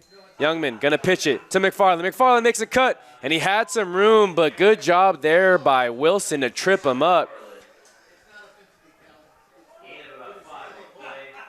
That's TK Drain, wearing number 6, who trips up McFarland, and he had a lot of room. If Drayton doesn't make that tackle in the hole, McFarland might have went 75 yards for that one, for a touchdown on that one. 11:25 left to go. 3 receivers. Johnson back into the game. He hands it off to McFarland once again. McFarland, a busy man to start the beginning of this 3rd quarter. Gets about 5 yards. Alex Jones, Jacob Carvajal, and Justin Ogle, the 3 receivers to Johnson's left. He's going to look that way. It's a tunnel screen for Jones. Jones catches this one. He makes the first 2 defenders miss, and Wilson for the Monarchs pushes him out of bounds, but not till he gets to the 43-yard line. There's a penalty once again. Continuing the trend of the 2nd quarter. A lot of flags being thrown in tonight's game. Really slows down the rhythm for both these teams that they want to get into. Moorpark running more of a no-huddle look than LA Valley. But penalties will be a killer for a no-huddle offense as they constantly have to reset. Can't get the defense on their heels. John Moore going to move to the right side of the defensive formation as Dennis Wallace now moves to the left. Don Harrell's also going to be a corner here on this near sideline. Ball placed at the Moorpark 13 after the penalty. It was a holding penalty. 10:30 left to go in the 3rd quarter. Johnson now has 3 receivers to his right. McFarland still in the backfield to his right. Fake the handoff. Slant thrown to his receiver, Ogle, and Wallace does make the tackle immediately. It was a nice catch by Ogle, the 6-foot receiver out of Taft High School. He had Wallace draped all over him and still made a tough catch over the middle. Now those 3 receivers shift over to the left Johnson in the backfield with McFarland, 3rd and 5. High snap. Johnson corrals it, hands it off to McFarland. He goes nowhere. Fumble on the play. And did Michael Crowder come up with it? They do. Referee marks it. Monarch ball on big number 55, who had an interception earlier in the second quarter, comes up with the fumble recovery. It was David Francis Jr., DeAnthony Jackson, who got the penetration, tripped up McFarland in the hole. And that is the 5th turnover forced by this Monarch defense on the evening. Referees are now going to discuss something near the 20. Already in red zone. Already in the red zone with 9:50 left to go in the 3rd. Empty backfield for Johnson.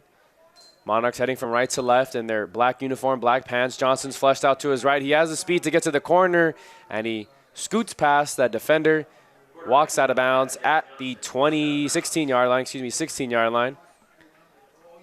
That was Eugene Areola, the linebacker, in pursuit. Johnson now has over 70 rushing yards on the evening. 2nd down and 6 coming up. Ball on the Raider 16-yard line. Again, empty backfield. Lewis, Fuller Jr., and Martin, the 3 receivers to Johnson's left. And then Smith and Ellison, 1 and 2 over there on the right side. 4 seconds left on the play clock. Johnson gets the snap off in time. Raiders rush 6. They're going to throw this one deep to the end zone for Fuller Jr. Overthrown as intended to target. A little bit of pressure there, and they're going to throw a flag in the vicinity of a holding penalty. So holding penalty on the Monarchs, 3rd penalty of the second half. They had 6 in the second quarter.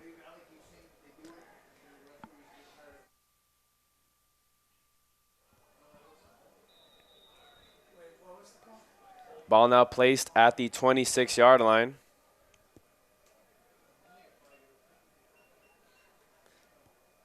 Johnson in the same formation. Let's see if the Raiders decide to bring pressure. 3 down linemen. Ellison going to motion behind Johnson over to the left side. They're going to rush 5. Johnson, low snap, can't corral it. He puts this one on the ground. Recovering it is Areola. Areola scoops and is finally brought down by Ethan Hazan at the 41-yard line. That's a big man falling on Eugene Areola.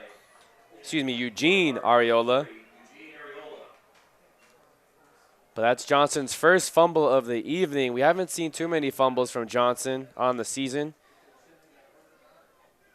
Just the 3rd fumble he's coughed up. Playing quarterback. Again, he's transitioning from linebacker to quarterback.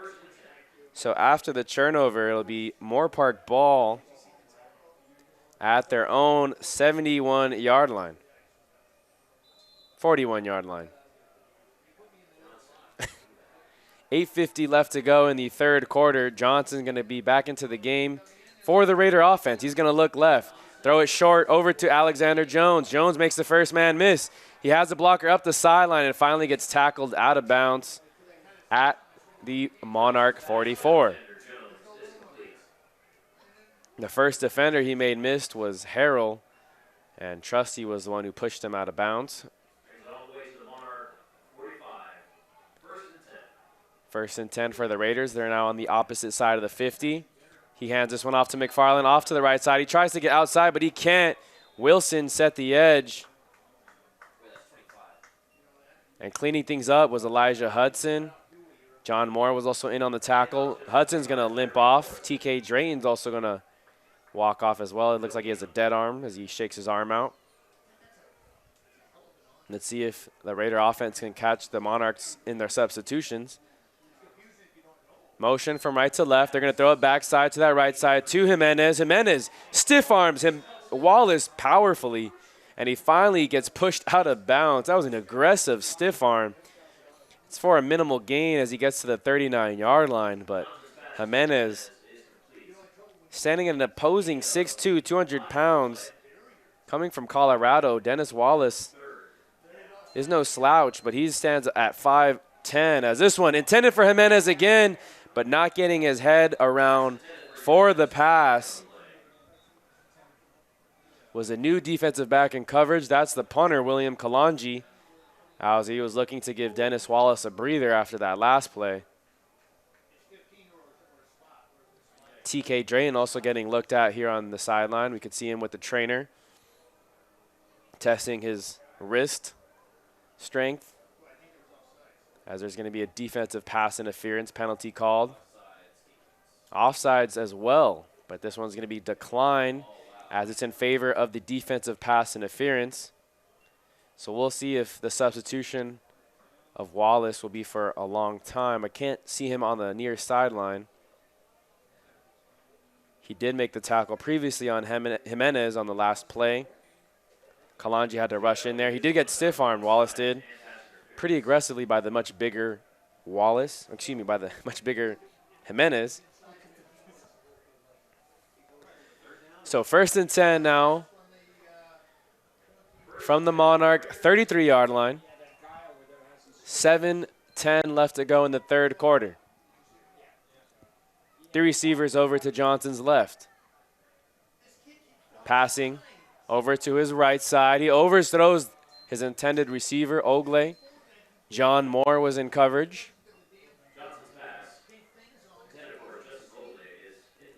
Second down and 10. Moorpark averaging 19 points per game on the season. Only have 8 points on the evening today. 2 of those came via safety, and the other one was a defensive touchdown, so no offensive points, as this one is going to be a quick pass over to the left side, tipped up in the air, and TK Drain can't get to that one, but they're going to throw a flag. John Moore was in coverage on Thyron Jimenez, and Jimenez used his big body to get inside positioning on the slant route. Moore used his body and his hands to get through and try and make a play on the ball, but it looked like a lot of contact. The referees are going to rule. Well, they're going to talk it over, so don't want to assume just yet. But it looked like it. Yep, and they're going to point towards John Moore. So what looks to be a defensive pass interference. No, holding. So a lot of contact from both the receiver and the DB there. They're going to call a holding penalty on John Moore. And Jimenez, who's the starting punter for this Moorpark team, has been a rather pivotal component of this offensive drive and has been so for the second and third quarter of this game. Drawing a few pass interferences, did make a catch. He also got an offensive pass interference himself. They're going to motion. Carbajal, he was going to go across the formation, now goes back to his left. They're going to throw it to him on the left flats. And again, another penalty in the backfield. Press box getting restless here with how many penalties there are in this game. Holding against Moorpark. So marching back 10 yards. The completion to Carbajal will be negated. 6:50 left to go in the third. Vernon Tucker and Robert Favela are going to check out. Joseph Morales, as well as Juan Perez, going to check in for the Monarch defensive line. Matchup to watch here on the near sideline. John Moore pressing Thyron Jimenez. Big number 83. They've gone to him a few times. This is a quick pass over to the left side. Ogle was the intended receiver. Hit his left hand. Looked like he could have gotten both hands on it. He tried to maybe get too fancy with it, or maybe he didn't expect the pass to be thrown so quickly. Nonetheless, it was an off-target throw from Trey Johnson, which we've seen time and time again this evening. And luckily for Johnson and the Moorpark offense, no one was in the vicinity for the LA Valley defense to intercept off the deflection. Second down and 10 from the Monarch 33-yard line. Monarchs rush 4. Quick throw to Jones, and he makes a sliding catch at the Monarch 26. 6:30 and ticking here in the third quarter. Ball now on the left hash. Third down and 13 for the Raiders. In their white uniform, white pants, black helmets with their blue logo on the helmets. Heading from left to right. Trips, looking to motion.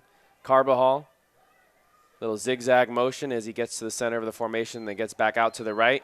Johnson's going to look left, steps up in the pocket, throws it deep. Attacking Harrell, trying to get it to Alexander Jones. Harrell's done a nice job of staying on top of Jones. Jones does, about 5 inches on Don Harrell, who stands at 6 foot. Jones stands at 6'5", listed on our roster here. So they're trying to get him to climb the ladder on Harrell, but Harrell's done a nice job of sitting on the top of the route, and he does a nice job to position his body to box out the receiver from even making a catch attempt. Kicker set up, or excuse me, the holder set up at the 33. That'll be a 43-yard field goal attempt, and this one is just wide right. No good. Scooter Carranza couldn't get his field goal to go through. It had the distance, but it was pushed just right. The ball was on the left hash. So to leave the score at 20-8 with 5:55 left to go in the third quarter. A reminder, you are watching LA Valley College football here on SportsNetUSA.net. The next time we'll be here at Monarchs Stadium will be the season finale for the LA Valley Monarchs as they take on LA Pierce. November 13th, I'll be here for the 5th and final home game for LA Valley, as Johnson's going to drop back, motion Ellison to the left side of the formation, throw to Fuller over the middle. Incomplete. It was Mike Lopez, the defensive back, in coverage. Sophomore from Orlando, Florida.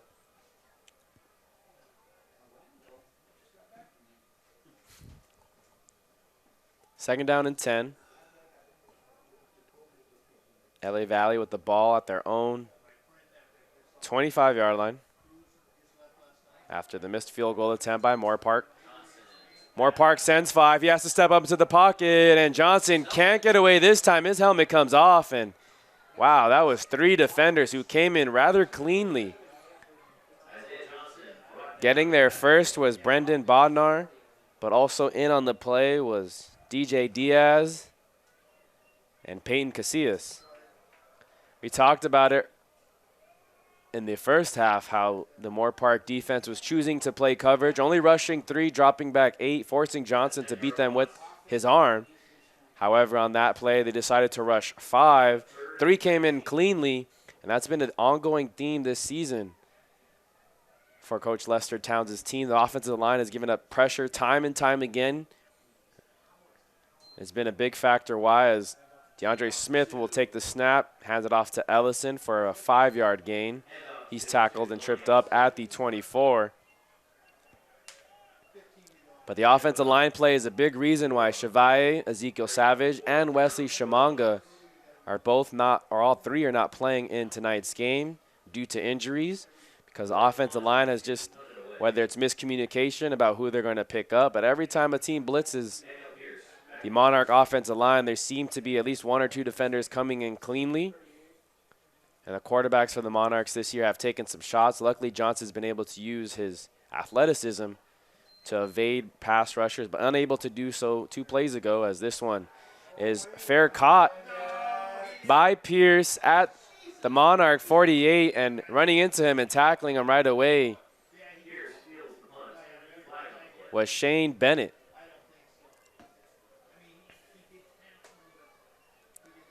And Shane Bennett just had the misfortune of running into him. I don't think he did it so intentionally. I don't think he saw Pierce's fair catch signal. Yet the flag was still thrown. The referees are going to talk it over to see if it was intentional. But Bennett did take Pierce to the ground.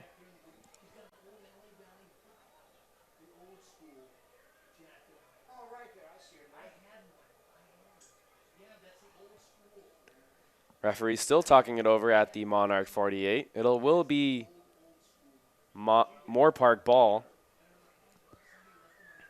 as they're huddled up. And it is a kick. Roughing the receiver penalty after the fair catch. So that's going to move the ball all the way to the 33-yard line of the Monarchs. So great field position for Moorpark. Let's see if they could do anything with it. They haven't scored offensively this entire evening. Johnson's been rather sloppy with his passes, airmailing a few, but in the third quarter he's looked a little sharper with these shorter routes. Let's see if they have something drawn up into his favor here. Get him in a rhythm. Trips over to his left side. It's a quick throw again to Jones. Jones does make the catch, and Harrell makes the tackle over at the 30-yard line. 4-yard gain. Moorpark goes a no huddle, but they get lined up right away, but a lot of times they look over to the sideline for any audibles. Three receivers bunched to his right. Davis, the running back, to his right. Johnson takes the snap, looks to his right. He gets hit as he throws the ball, and Dennis Wallace climbs the ladder, and they're going to throw a flag once again. Dennis Wallace did a nice job to make a play on the ball for the intended receiver, Adrian Jimenez. We've seen them two go at it time and time again this evening. And this time, a questionable call by the referees as they throw a flag for defensive pass interference. It looked like Jimenez wasn't even turned around for the ball yet. Wallace did climb the ladder. Maybe he put a hand on Jimenez to launch himself higher as, again, he sacrifices about 3 inches to Adrian Jimenez, who stands at 6'2". Again, trips bunch formation to the left. A little bit of movement on the defensive front, but no offsides penalty called. Johnson's going to get the audible from the left side, his sideline. He's going to look to his left. Tries to throw the slant route to Jones, and it's thrown high and behind Alexander Jones. It's hard to overthrow a receiver who's 6'5", but we've seen Johnson time and time again overthrow his big target, wearing number 14. 3:45 left to go in the third quarter. Monarchs hanging on to a 20-8 lead against Moorpark. Moorpark has the ball at their own 19, and they're threatening to score here in the third quarter. Davis in the backfield with Johnson. It's a handoff to Davis. He's going to cut it out to the right side. Another penalty flag. Stop me if you've heard that one before. Starting to look like a JV high school game, as it's another holding penalty on the Moorpark offense. It was a sloppy second quarter as there was 13 penalties from both sides combined. We'll probably reach 13 in a matter of minutes here in the closing moments of the third quarter at this rate.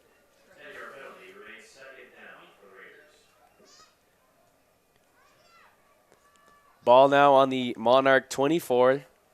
LA Valley trying to make a defensive stand. 3:20 left to go in the third quarter. Johnson with 3 receivers to his right. A tight end over on his left side. They're going to motion Davis out to the right side of the formation.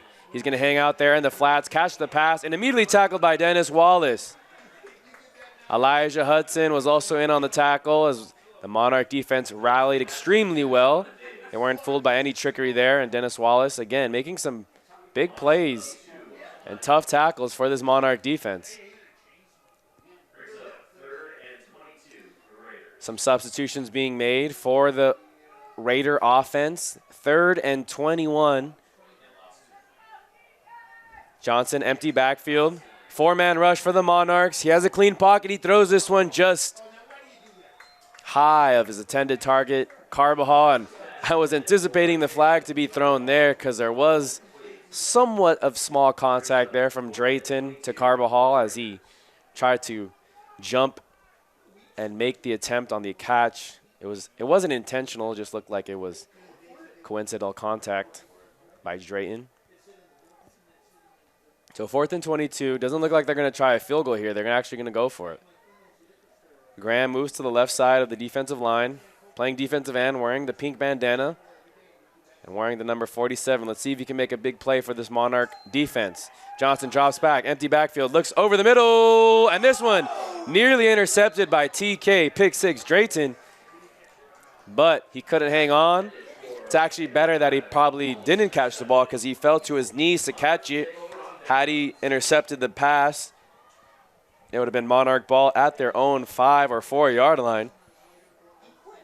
So now the possession will start at their own 27. So better field position, you got to tell him as a coach. 27-yard line, 1st and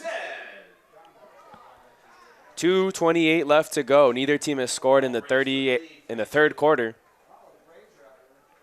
A reminder, you're listening to LA Valley College football here on SportsNetUSA.net. Smith gets the handoff, tries to bounce it outside, and there's another penalty. I wonder if the referee's arms get tired after throwing so many flags in a game. I mean, think about it. If baseball, if they have a pitch count, referees have to have a flag count. 2:20 left to go in the third quarter. It's a holding penalty. Marching back 10 yards. So it started at their 27, now moves to their 17-yard line. Not a whole lot of room on the ground game for the Monarchs unless it's Isaiah Johnson rushing the ball. They're going to bunch Johnson and Martin in close to help chip the defensive end rushing off that side. It's a handoff to Smith. Smith trying to wait for a hole to develop, but none did. He's tackled by linebacker Eugene Areola. We've called his name quite a bit.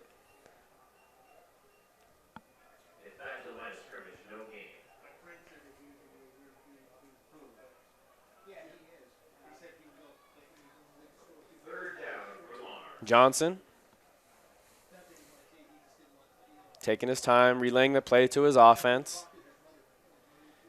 Fuller Jr. and Martin move to the right side of the formation. They bunch it nice and tight to Jimmy Garcia, the right tackle on that side. Johnson with Smith in the backfield. He's going to drop back. Pressure. He makes Casillas miss. Makes another man miss, but he can't make the third defender miss. And this one is going to be ruled down as they're starting to get to Johnson with pressure. They send 5 rushers there. Johnson wanted to roll left. Casillas forced him to bounce inside. There was number 44, Brendan Bonar, to make the sack. Johnson did lose the ball, however. 45 seconds left and ticking. The far sideline says third down, but it was just third down, so it should be fourth down. I'm not sure if Coach Lester Towns knows. I'm not sure if the referees know what down it is. There seems to be a lot of confusion. Seems like they're going to let this one roll all the way down to 0 and take, nope, a timeout. They're going to take a timeout, talk this one over. Third down and forever from the Monarch 12-yard line when we return. 28 seconds left here at Monarch Stadium. A reminder, you are watching LA Valley College football here on SportsNetUSA.net.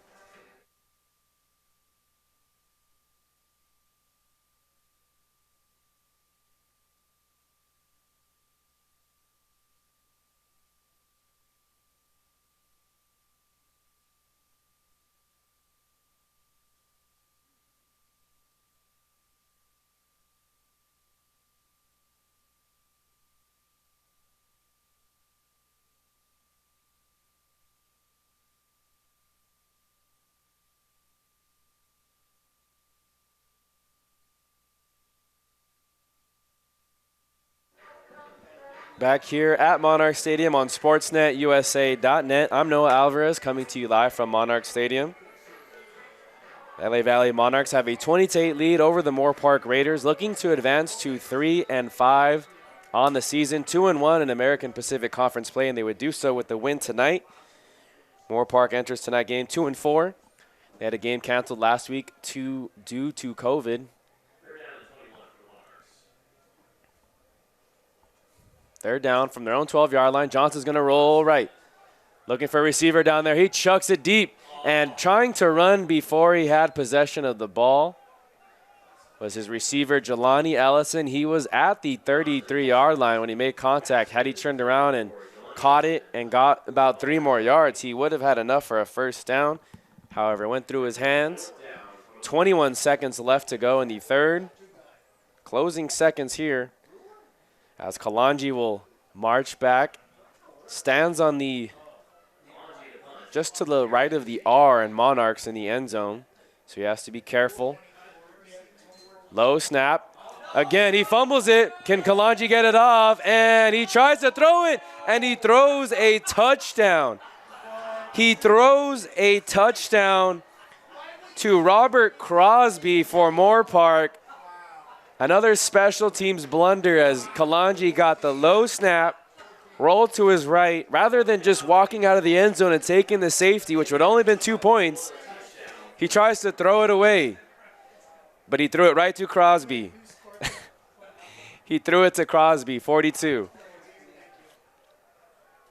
Wow, what a play. We've seen Kalanji. You know what? Give Kalanji some credit. He didn't open up the season as the starting punter. It was Ezekiel Savage who was tasked with starting punting duties. However, due to Ezekiel Savage's injury, Kalanji was thrusted into his position. Vicente Cepeda has also taken some punts this season. And Kalanji just didn't know what to do there with the low snap. Rolled out to his right, and pending the extra point, it's a 2014 game. LA Valley still has a lead over Moorpark after the turnover. And there's flags thrown once again. If you're a fan of flags, you are definitely loving this game. And if you're a fan of yellow, you're loving this game as well. Offsides. Penalties declined. 20-15 is the score now. 11 seconds left to go in the third quarter. Reminder, you are listening or watching LA Valley College football here on sportsnetusa.net. Reminder, you can tune in to us for the season finale in 2 weeks as LA Valley College hosts LA Pierce for their final game of the season. It's been an up and down season thus far. We've been here since the beginning of the year, where they opened up the season against a ranked Mount Sac opponent.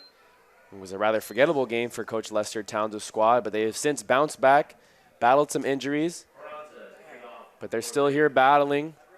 They could win American Pacific Conference championship after defeating Santa Barbara City College last week. And if they do so tonight, if they win over Moorpark, it would give them a comfortable lead in the division.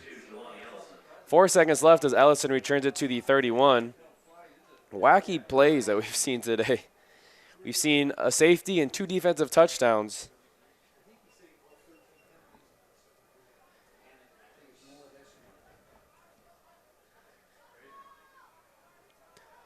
For the Moorpark Raiders, as they haven't been able to score offensively. So it's been all via defense or special team touchdowns like we just saw now. William Kalanji threw an interception return for a touchdown. I would even say return.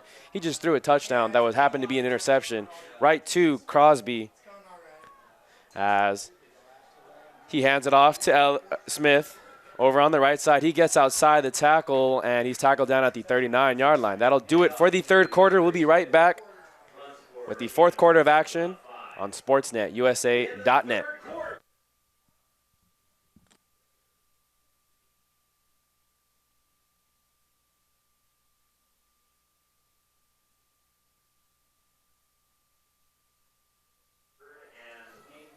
First play of the fourth quarter goes for a gain about 2 yards. Isaiah Johnson on the keeper.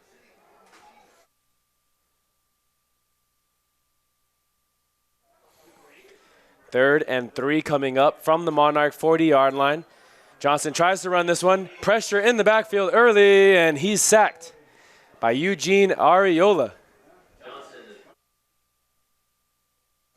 We've called Ariola's name plenty of times here in the second half.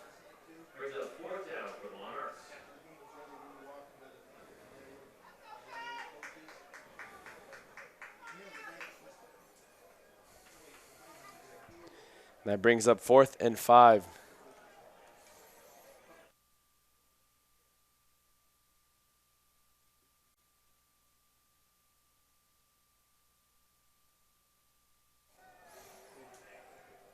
Standing at his own 30-yard line is Pierce to return this one. Kalanji going to handle this one cleanly this time. Pierce lets this one go, takes a Monarch bounce and bounces out of bounds at the 22-yard line. It's been a rather quiet offensive game for both teams. The Raiders have yet to score an offensive touchdown, believe it or not. They got their first points via safety after running back Shane Bennett couldn't get out of their own end zone. So that's how they first scored. Then it was a backwards pass that was intended for Ellison, ruled a fumble because it went backwards, and Devin Harper was there to recover the touchdown. They failed the two-point conversion. And then their last one was probably the wackiest touchdown I have ever seen, as Kalanchi, the punter, took a bad snap. There's a penalty, holding penalty on the Moorpark offense. Again, not surprised. Since the second quarter, there's been a lot of penalties from both sides of this team.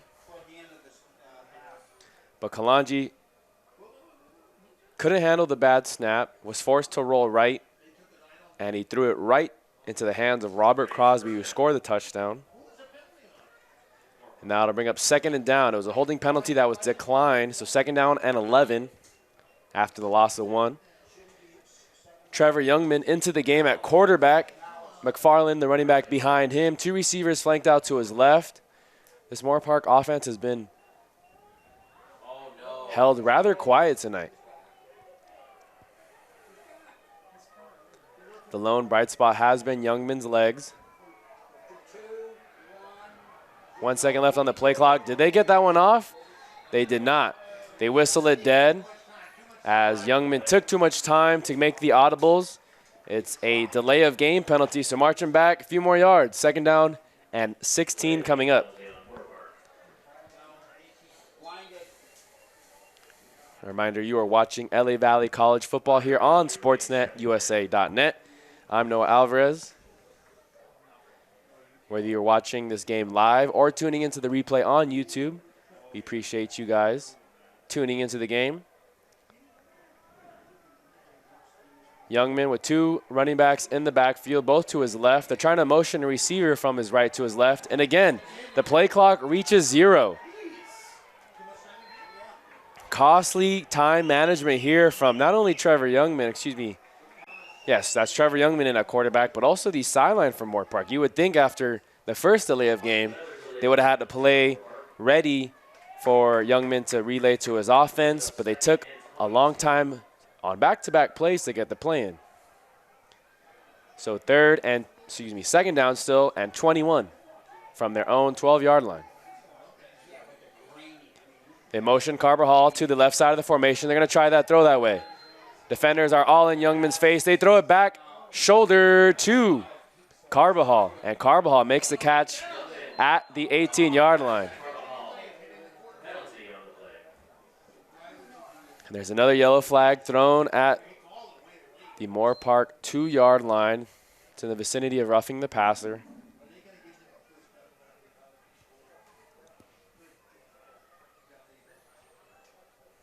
Yep, another roughing the passer. It was both Elijah Hudson and Juan Perez, the 2 defenders in pursuit of Youngman. It's not the first time that the Monarch defense has been called for that penalty tonight. It's been a rather sloppy tail end of this game because the first quarter there was only 1 penalty call on both teams, 13 in the second quarter, and we might have the final count for you at the end of this game on how many penalties were called total, especially in the second half. But it's been rather sloppy play from both teams, just undisciplined, a lot of false starts, holdings, roughing the passers. We've seen a few defensive pass interference, 1 offensive pass interference. 1st and 10 now on the Moorpark 33-yard line. It's a fake to McFarland. They throw it out to the flats, and making the catch for a minimal gain is tight end William Mazuka.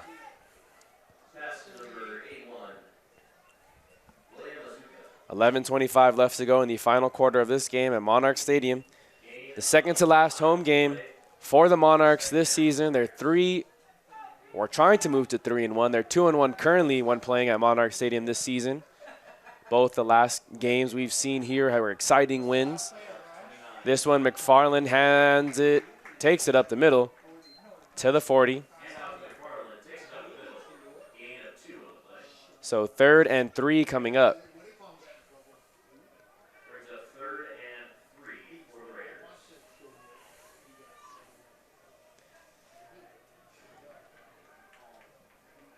Raiders. (20-15) game. LA Valley leads Moorpark College.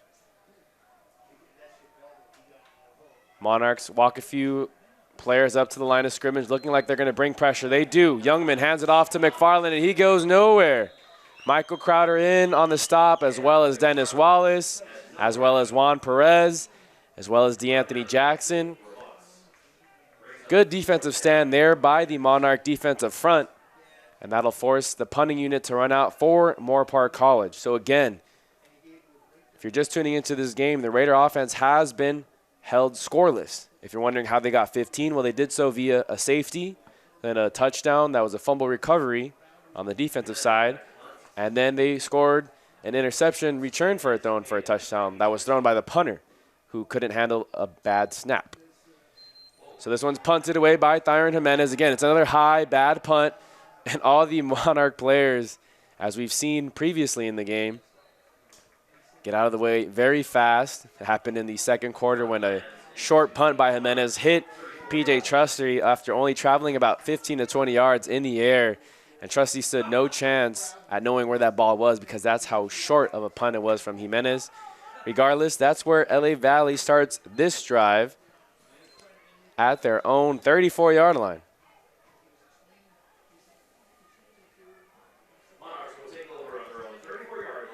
As I mentioned earlier, these last 2 home games for the Monarchs have been rather exciting finishes. I'm sure, though, if you're Coach Towns, you want a more comfortable victory, especially a team you've dominated on both sides of the ball. However, it's been all Moorpark defense when facing the Monarch offense as they decided to rush a few more players than they did in the first half. There is a penalty flag thrown on the play as Johnson was rolling out to his left. One can only assume it's going to be a holding on the Monarchs. As I mentioned, 0 offensive points for the Moorpark offense today. Offsides. It's actually an offsides penalty, so someone was lined up in the neutral zone. Make it 1st down and 5. If Johnson would have known it was a 1st down, or excuse me, an offsides penalty, might have taken a chance to throw it deep. Nonetheless, it's 1st and 5 for the Monarchs. Ball now placed at the 39. Monarchs heading from left to right in their all-black uniforms, gold helmets. Johnson has 3 receivers flexed out to his right. Lewis, Andre Lawson, and Dupree Fuller Jr. DeAndre Smith in the backfield to the left of Johnson. Johnson takes the snap. Speed option to Smith, and it's a low pitch. This one going to be picked up by, no, it was a scrum for the ball, and trying to pick it up for a touchdown was Eugene Ariola. However, he couldn't come up with it cleanly. Smith beat Isaiah Moon to the ball, and so LA Valley gets lucky there to retain possession. We've seen that play be successful both against LA Harbor and against Santa Barbara City College last week, that speed option where he and the running back go out, read the defensive end. Whoever that first defender is, he pitches it out to his running back. However, it seems like Moorpark has done a nice job of keying in on that play and holding that play to minimal gain. As now Isaiah Johnson has an empty backfield. He's forced to step up. Casillas in on the pressure, and he is sacked. Sacked down at the 26-yard line for a loss of 2. Couldn't escape the pressure. Casillas was the first one to get there. Ariola and his defensive tackle, Andrew Rowland, cleaned things up. 3rd and 17. Ball at the Monarch 26-yard line. The pace of this game has slowed down a whole lot since the first quarter. In the first quarter, when things were moving, neither team was scoring, but there wasn't a lot of penalties being thrown, and it just, you got to wonder, with all the penalties being thrown, has this thrown off the game flow for the Monarchs and the Raiders? Johnson takes a deep drop, and he throws this one open to a wide open Cameron Lewis, who makes the catch at the 50 and gets tackled down near the far sideline at the 45-yard line of the Raiders. So a positive gain there for the Monarchs after going backwards on their first few plays. And that's another Monarch first down. And it's the first down we've seen in 2 possessions for the Monarchs. They're now on the plus side of the 50 at their opponent's 45-yard line. 3 receivers again to Johnson's left. Smith still stays in the backfield. He's going to roll out to his right. Johnson looking for a receiver to get open. He's pressured, forces to run out of bounds. Both Casillas and Ariola on the pressure. We've called their name quite a bit for this Moorpark defense. It's actually a loss of 1, so give Casillas a sack. Casillas wearing the pink turf tape on the back of his arms. And as I mentioned in the first half, Moorpark went all coverage. They would rush 3, drop back 8 defenders in coverage, forcing Isaiah Johnson to nickel and dime him, and he did successfully. Now in the second half, they've ramped up the pressure, sent 5, 6, sometimes even 7 rushers at Johnson, and this offensive line for the Monarchs have not been able to figure out who's coming. This time they rush 5. Again, Johnson's forced to roll out to his left. He breaks through 2 tacklers, both Casillas and Roland. Now he looks down over to his right, and he nearly throws an interception to Mike Lopez. Fuller Jr. was the intended target. He fell at the top of his route. Kind of gets up gingerly, so you hope Fuller Jr. is okay. As I mentioned, he's the star of this offense. The 6'4" receiver, 225 pounds. Both him and Johnson played for the Moorpark offense in 2019, so they have quite a bit of chemistry. Have connected for 34 receptions this season. Not all of those were from Johnson, as they're going to let this one roll to the end, and Lester Town's going to take another timeout. He has 1 remaining with 6:31 left to go in the 4th quarter. It's another exciting finish, or I guess you could say a close finish, here at Monarchs Stadium. A reminder, you are watching LA Valley College football here on SportsNetUSA.net.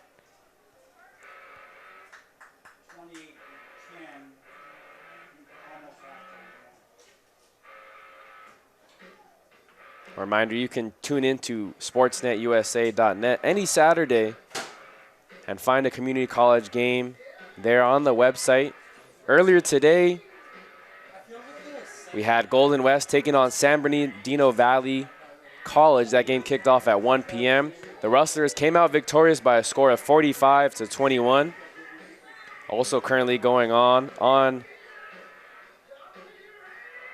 SportsNetUSA.net. Actually, this game just went final. East LA College upset College of the Canyons, previously undefeated. Now pick up their first loss, as East LA held them scoreless the entire second half and won by a final score of 10-7. Again, tune into SportsNetUSA.net for your community college football action here in the Southern California area. 3rd and 12 for Johnson. He drops back. Looks to his left. He has a wide open man, and he underthrows his receiver. Devin Harper, who already has a defensive touchdown on the evening. He comes up with the interception. It was Adrian Wallace who was running deep down the far sideline trying to get open. He had a step on Harper. However, Johnson took such a deep drop back, threw it off his back foot, and he's frustrated here on the near sideline.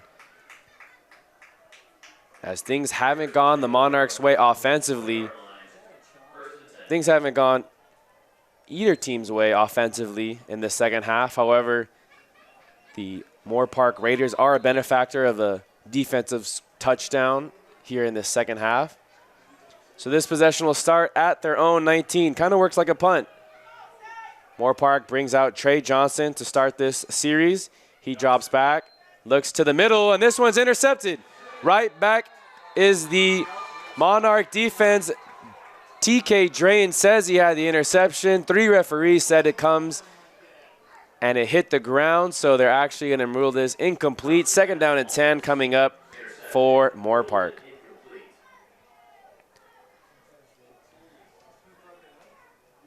For a game where neither team has scored since late in the 2nd quarter offensively, it's a rather interesting back and forth finish between these two teams, going blow for blow defensively. Both teams with a lot of penalties, a few turnovers each. 4-man rush for the Monarchs. He completes this pass. A new receiver out there on the field. That's Keone Calderon who makes the catch. Excuse me, Arcelius Johnson wearing number 6 who makes the catch. First time we've seen him on the field tonight. Another big-bodied receiver, 6'5", 185 pounds from Woodland Hills. 1st and 10 now from the Moorpark 38. Johnson's going to look his way again.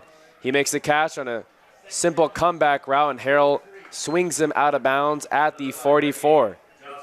You start to sense a little life from this Moorpark sideline. Johnson created a little spark since coming into the game. That's Arcelius Johnson, freshman receiver from Woodland Hills. Went to El Camino Real High School. Trips to Johnson's left. Arcelius Johnson, the lone receiver, to his right. John Moore now in coverage over there on that side. And looks like the referees are going to signal a timeout called by the Raider offense. So with 5:30 left to go in the 4th quarter, the Monarchs hang on to a 20-15 lead over the Moorpark Raiders. Reminder, you are watching LA Valley College football here on SportsNetUSA.net. Also on SportsNetUSA.net, well, we just saw the conclusion of East LA versus College of the Canyons and what was a huge upset in the CCCAA action. College of the Canyons was one of the few remaining undefeated teams on the season, as they were currently ranked number 4th in the latest standings. They were 7-0 entering today's game against East LA College, who entered tonight's game with a record of 3-4. Yet East LA came out victorious by a score of 10-7 according to the CCCAA scoreboard. So huge upset in the top 5 rankings. And again, that game was on SportsNetUSA.net. Just went final. Here we are trying to go final as we're about 5.5 minutes left to go in this game. Moorpark trails by 5. Johnson's going to look to Arcelius Johnson once again, and he makes the catch. Tackled out of bounds by John Moore, but he crosses midfield and gets to the Monarch 49-yard line. Johnson has 3 catches all on this drive, and he's going to check out for a quick breather. A different package comes in as Trevor Youngman now going to be the signal caller. This Monarch defense looking a little gassed. All the momentum in Moorpark's favor. They're going to go under center. Power formation. Toss it to Davis. Davis makes the first defender miss and gets to the Monarch 43-yard line. If you are a Monarch fan, either watching live or in the stands at Monarch Stadium, you're biting your nails here as what seemed to be a dominant effort by the Monarch defense all game now are giving up yards after yards here in this game. They used their final timeout with 4:30 left to go in the game to talk things over, maybe get a heavier defensive package in, as Moorpark subbed in 2 tight ends, a fullback, and Donovan Davis on the last formation with Trevor Youngman. It was a quick toss over to the right side that got 7 yards on the play, as this Monarch defense may be a bit gassed. They've been on the field for quite some time. Their offense hasn't been able to muster up any long drives since the end of the 2nd quarter. It was a 20-8 ball game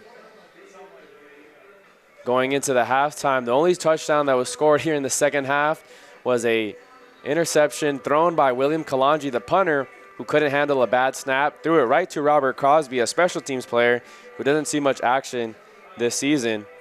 And he scored probably his only touchdown of his college football career. And that set up tonight's game to, or the score in tonight's game, to 20-15 currently with 4.5 minutes left to go. Another toss to Davis, same play. He cuts inside and gets tackled down at the 40-yard line. They're going to give him enough yards for a first down.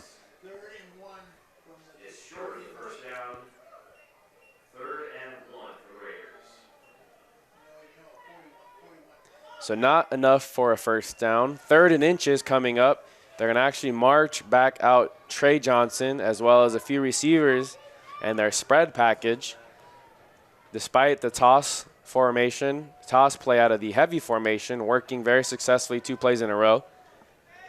Johnson going to take the snap. Look to his right. Arcellus Johnson has a step on John Moore, and he underthrows him.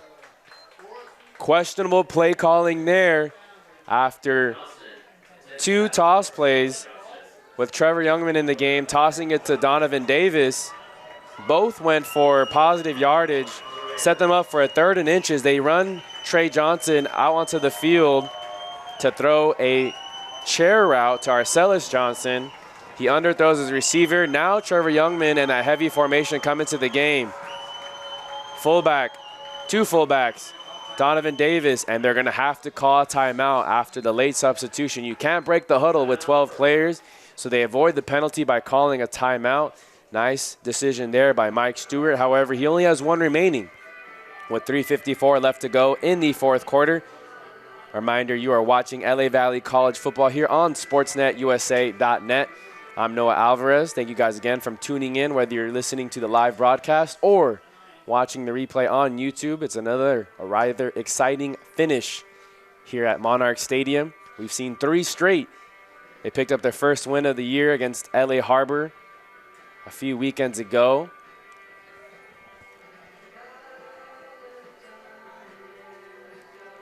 Then last week we saw them upset the number 25 ranked team, the 25th ranked team in the state in Santa Barbara City College. That score was a final of 34-30. LA Harbor, their final was 36-31. So some close finishes the last 2 times we've been here at Monarch Stadium. This should be another one. The Monarchs have a knack for creating some drama here at their home stadium. Trevor Youngman going to come out. 2 fullbacks. Donovan Davis, the D-back. They're going to quarterback sneak it, and he looks to have crossed the 40-yard line. Should have enough for a first down. The Monarchs tried to put a lot of their size onto the field. Big number Ethan Hazan and Taleem Thompson came into the game at defensive tackle positions, and that's the center that's down, Cardenas. Wearing number 53 for Moorpark. He's slow to get up, as could sometimes get nasty at the bottom of that quarterback sneak pile with a bunch of weight and players falling on him. 3:44 left to go in the 4th quarter as they attend to Cardenas, the center for Moorpark. A reminder, you are watching LA Valley College football here on sportsnetusa.net. A reminder, we'll be here again at Monarch Stadium for the conclusion of LA Valley College's football season as they take on LA Pierce College. November 13th, that game kicks off at 6 p.m. I'll be out here with the call. Next week, LA Valley travels to Santa Monica for their 4th American Pacific Conference game. They can come out with the win tonight. They'll move to 2-1. And with the win over Santa Monica, they'd move to 3-1, and they'd be in good position to win American Pacific Conference if they close out tonight's game. But one thing at a time first. Defense still on the field. They're getting a much-needed rest here, but they've been gashed for a few yards the last few plays as the Moorpark offense has finally found a recipe for success here in this game after not scoring. Well, they still haven't scored an offensive touchdown this entire game. If you're Coach Mike Stewart, you have to be thinking about that heavy formation they bring with Trevor Youngman at quarterback under center, 2 fullbacks, and Donovan Davis, the deep back. However, they're going to come out in a spread formation. Trey Johnson, the quarterback. Davis, the running back, to the left of him. Bunch over to his left. He's going to look that direction. He wants to throw to Carbajal, and this one nearly intercepted by Dennis Wallace. Good job there by Carbajal to deflect that pass away because it was an underthrown fade route. Johnson just hasn't been able to be on target with his throws today. 3:27 left to go. 2nd and 10 coming up from the Monarch 39-yard line. 3 receivers now to his left, 1 receiver. The lone receiver, Arcelis Johnson, on his right. Carvajal's going to motion across the formation to the right side. Davis in the backfield. He's going to block. Johnson on the in route. He gets tripped up after making the catch at the 26-yard line. Saving a rather big gain is John Moore, as that could have gone for at least 10 more yards had John Moore not tripped up Johnson from behind. 3:10 now and ticking in this game. Monarchs have 0 timeouts. The Raiders have 1 timeout remaining. Johnson with 2 receivers to each side. Hudson nearly jumps off sides. They quick snap it. Throw a fade route to Johnson, and Johnson makes the catch. Did he get a foot bounce in the end zone? And he did. A penalty is thrown on the celebration as Arcelis Johnson threw the football about 20 yards into the air, so they'll flag him for a celebration penalty, but the touchdown should still stand. It was a fade route to John Moore, to Arcelis Johnson. John Moore was a defensive back in coverage, didn't get his head turned around, and Johnson went up for the ball, was able to get a foot inbounds, crossed the plane, celebrated on that far sideline a little bit too much. As I mentioned, he threw the ball about 20 yards into the air. Penalty that'll probably be assessed on the kickoff, but nonetheless, it should be a touchdown still for the Raiders. So referee gives the sign, touchdown Raiders. And now pending the extra point, the Raiders now have 21 on the scoreboard.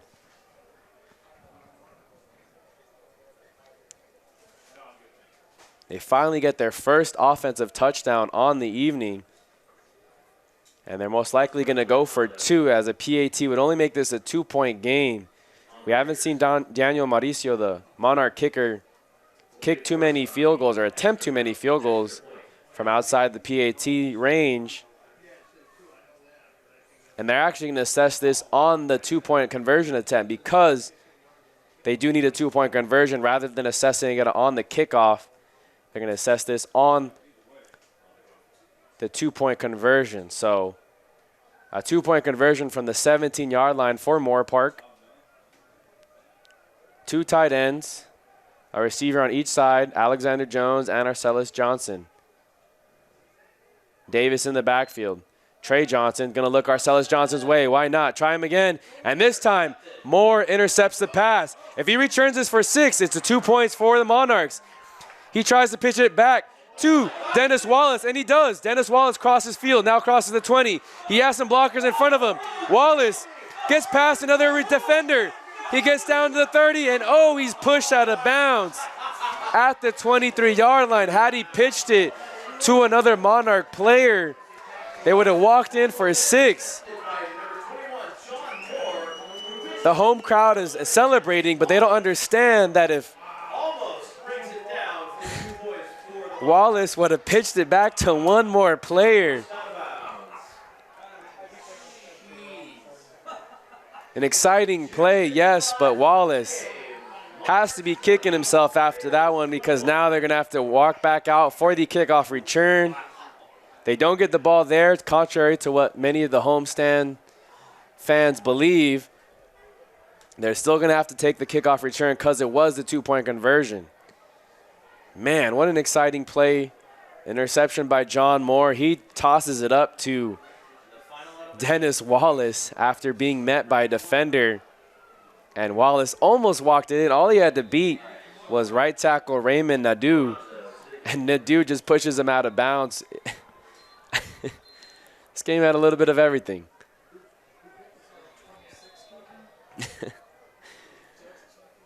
This one is a pooch kick. Short to the 14-yard line. Ellison's going to take this. He's going to cross field, left to right. He has a hole up the middle. All he has to beat is a kicker, and he gets tripped up at the 44-yard line of the Raiders. Wow. The momentum from the 2-point conversion transferred over to the kickoff return unit. Allison takes us back to the 44.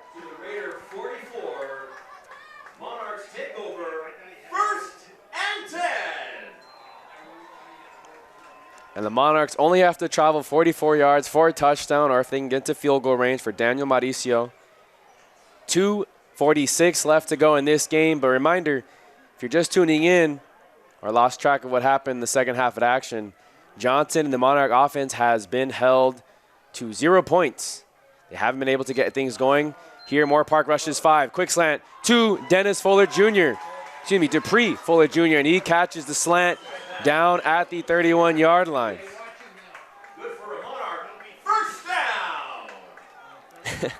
The Monarchs have a knack for creating chaos here in the end of their games in front of their home crowd here at Monarchs Stadium. The fans have plenty to cheer about and get excited for these last few home games, as Smith now going to motion from the left to right. 3 receivers to Johnson's left. Johnson's going to look right to Fuller Jr. He's flushed out to his right. He's going to dump it short to his receiver. Dropped after having the catch in his chest was Adrian Wallace. That's Daquan Jones, who caught a touchdown earlier in the second quarter. Had this one in his chest plate, but bounced off for an incompletion. Second down and 10 from the Raider 34-yard line, excuse me. 2:07 left to go for the Monarchs. They trail 21-20. Haven't scored since the second quarter. Smith going to motion out to the left. Johnson, quarterback draw. He tries to keep it up the middle. He fights for a tough 4 yards. Bodner was the initial defender who got a hand on him, and he tripped him up from what would have been a big gain, as there was no one in the middle of the field. Johnson could have gone for about 17 more yards, as there's a referee timeout for the injured player. That's Bodner on the ground. So Bodner, who stretched out to make the play on Isaiah Johnson, slow to get up. A reminder, you are watching LA Valley College football here on SportsNetUSA.net. We have an entertaining finish once again, folks. 3 for 3 thus far in the last 3 games. It was the second home game of the season. LA Valley pulled off a nail-biter to pick up their first win of the season. The final score in that game over LA Harbor was 36-31. Then last week against Santa Barbara City, LA Valley pulled off the upset by a final score of 34-30 against the 25th ranked team at the time in the state rankings.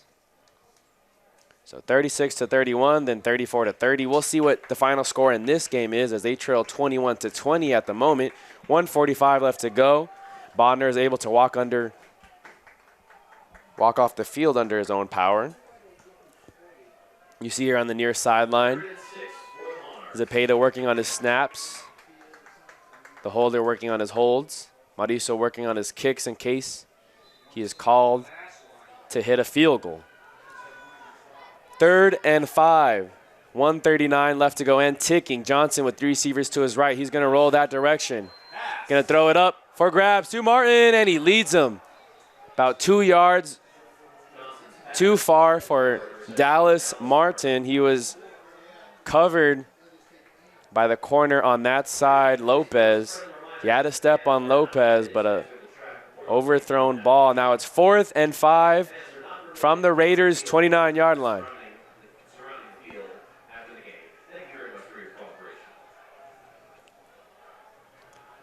With 0 timeouts left for the Monarchs, you have to think this is the game right here. Does Johnson have another bag? He takes it himself up the left side, and he has enough for a first down. Runs out of bounds at the 14-yard line. Another quarterback draw. All the attention on the receivers as the Raiders secondary was playing man-to-man. There was a hole on the left side between his left tackle and left guard. Johnson easily runs out of bounds for a gain of 11, and he's been able to do it with his legs and his arm in this game.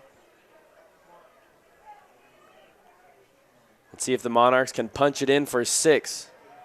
Daniel Mauricio hasn't connected on a field goal attempt this season. 1:23 left to go.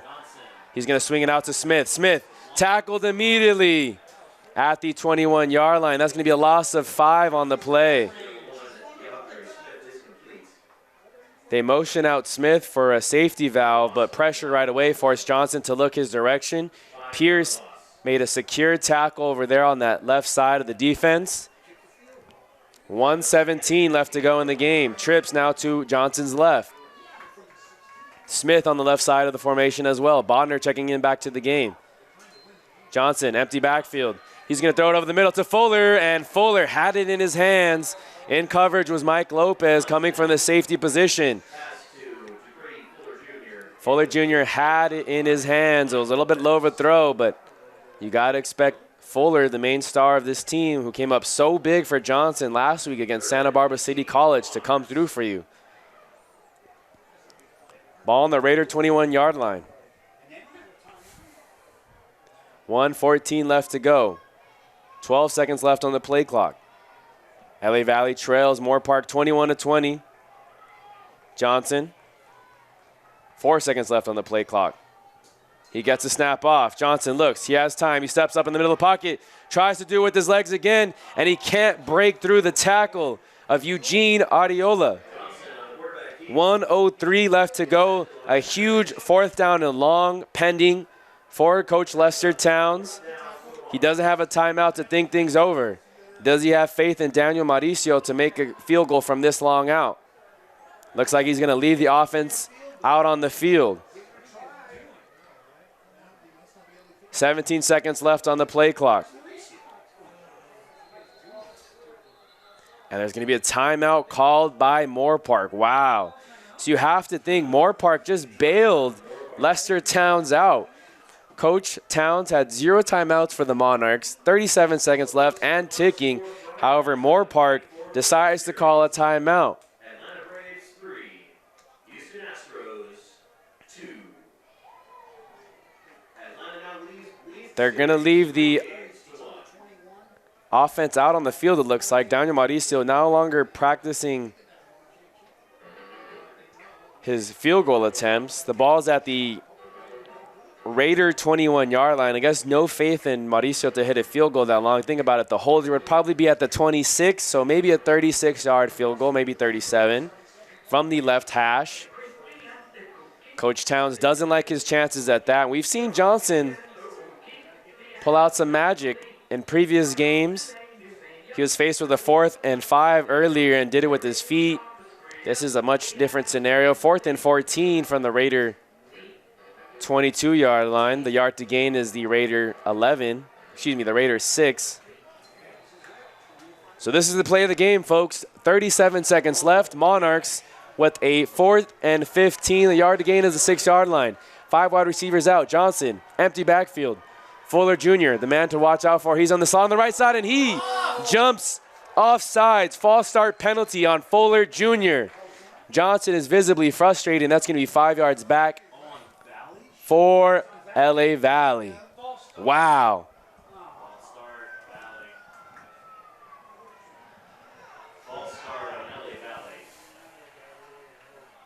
Everything went right for LA Valley at the conclusion of their game against LA Harbor and Santa Barbara City College, but things going not their way here in their home game against Moorpark. Still have an opportunity. 4th and 21.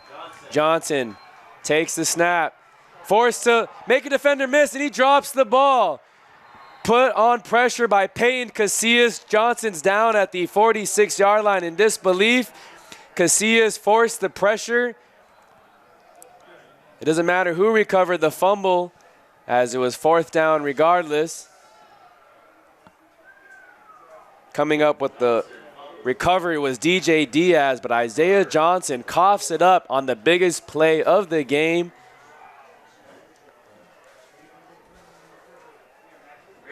And a very frustrated sideline here on the near sideline for LA Valley College. It was a tough go of things here in the second half. 29 seconds left in this game, but with no timeouts, all Moorpark has to do is kneel this one once. The game is over. After putting up 20 points in the first half, the Monarchs were shut out in the second half. The Raiders got their first offensive touchdown of the entire game with 5 minutes left to go in this fourth quarter, as they scored their first points via safety, then 2 defensive touchdowns. One was a fumble recovery by Devin Harper. The second was a interception return for a touchdown. He was actually in the end zone, Robert Cosby, when he caught it because of a bad snap. And LA Valley falls short in tonight's game. A final score of 21-20. A reminder, you are watching LA Valley College football here on SportsNetUSA.net. The Monarchs move to 2-6, 1-2 in American Pacific Conference play. The Raiders now move to 3-4, and now are 2-0 in American Pacific Conference play. And you got to think Moorpark, with no losses in conference play, are in the driver's seat this season. They still have games against Santa Barbara City College next week, then Antelope Valley, and then they have their makeup game against LA Pierce College that was canceled last week. For LA Valley College, they travel to Santa Monica to take on the Corsairs next week. That game kicks off on 1:00 p.m. That says on their schedule.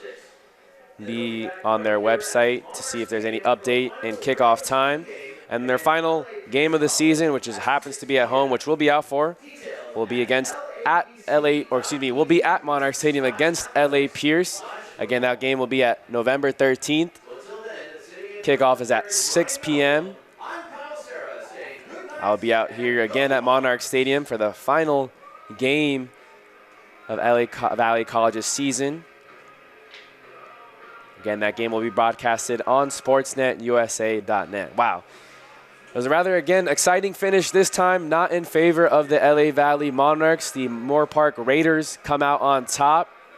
Coach Mike Stewart and company get a little bit of revenge against his former players in Isaiah Johnson, Dupree Fuller Jr., TK Drayton, and many others, as their offense couldn't come through with another score in the second half. The final score from Monarch Stadium, 21-20 in favor of the Moorpark Raiders. A reminder, you have been watching LA Valley College football here on SportsNetUSA.net. I do want to thank Coach Dave Malice and everyone here with the LA Valley College Athletic Department for helping me get set up tonight and being a big help in tonight's broadcast. Again, I want to thank Nick Aravelo for manning the being the camera operator in tonight's game. Wherever you're listening to this, whether on YouTube or the live stream, we thank you for tuning in to another game of LA Valley College football here on SportsNetUSA.net.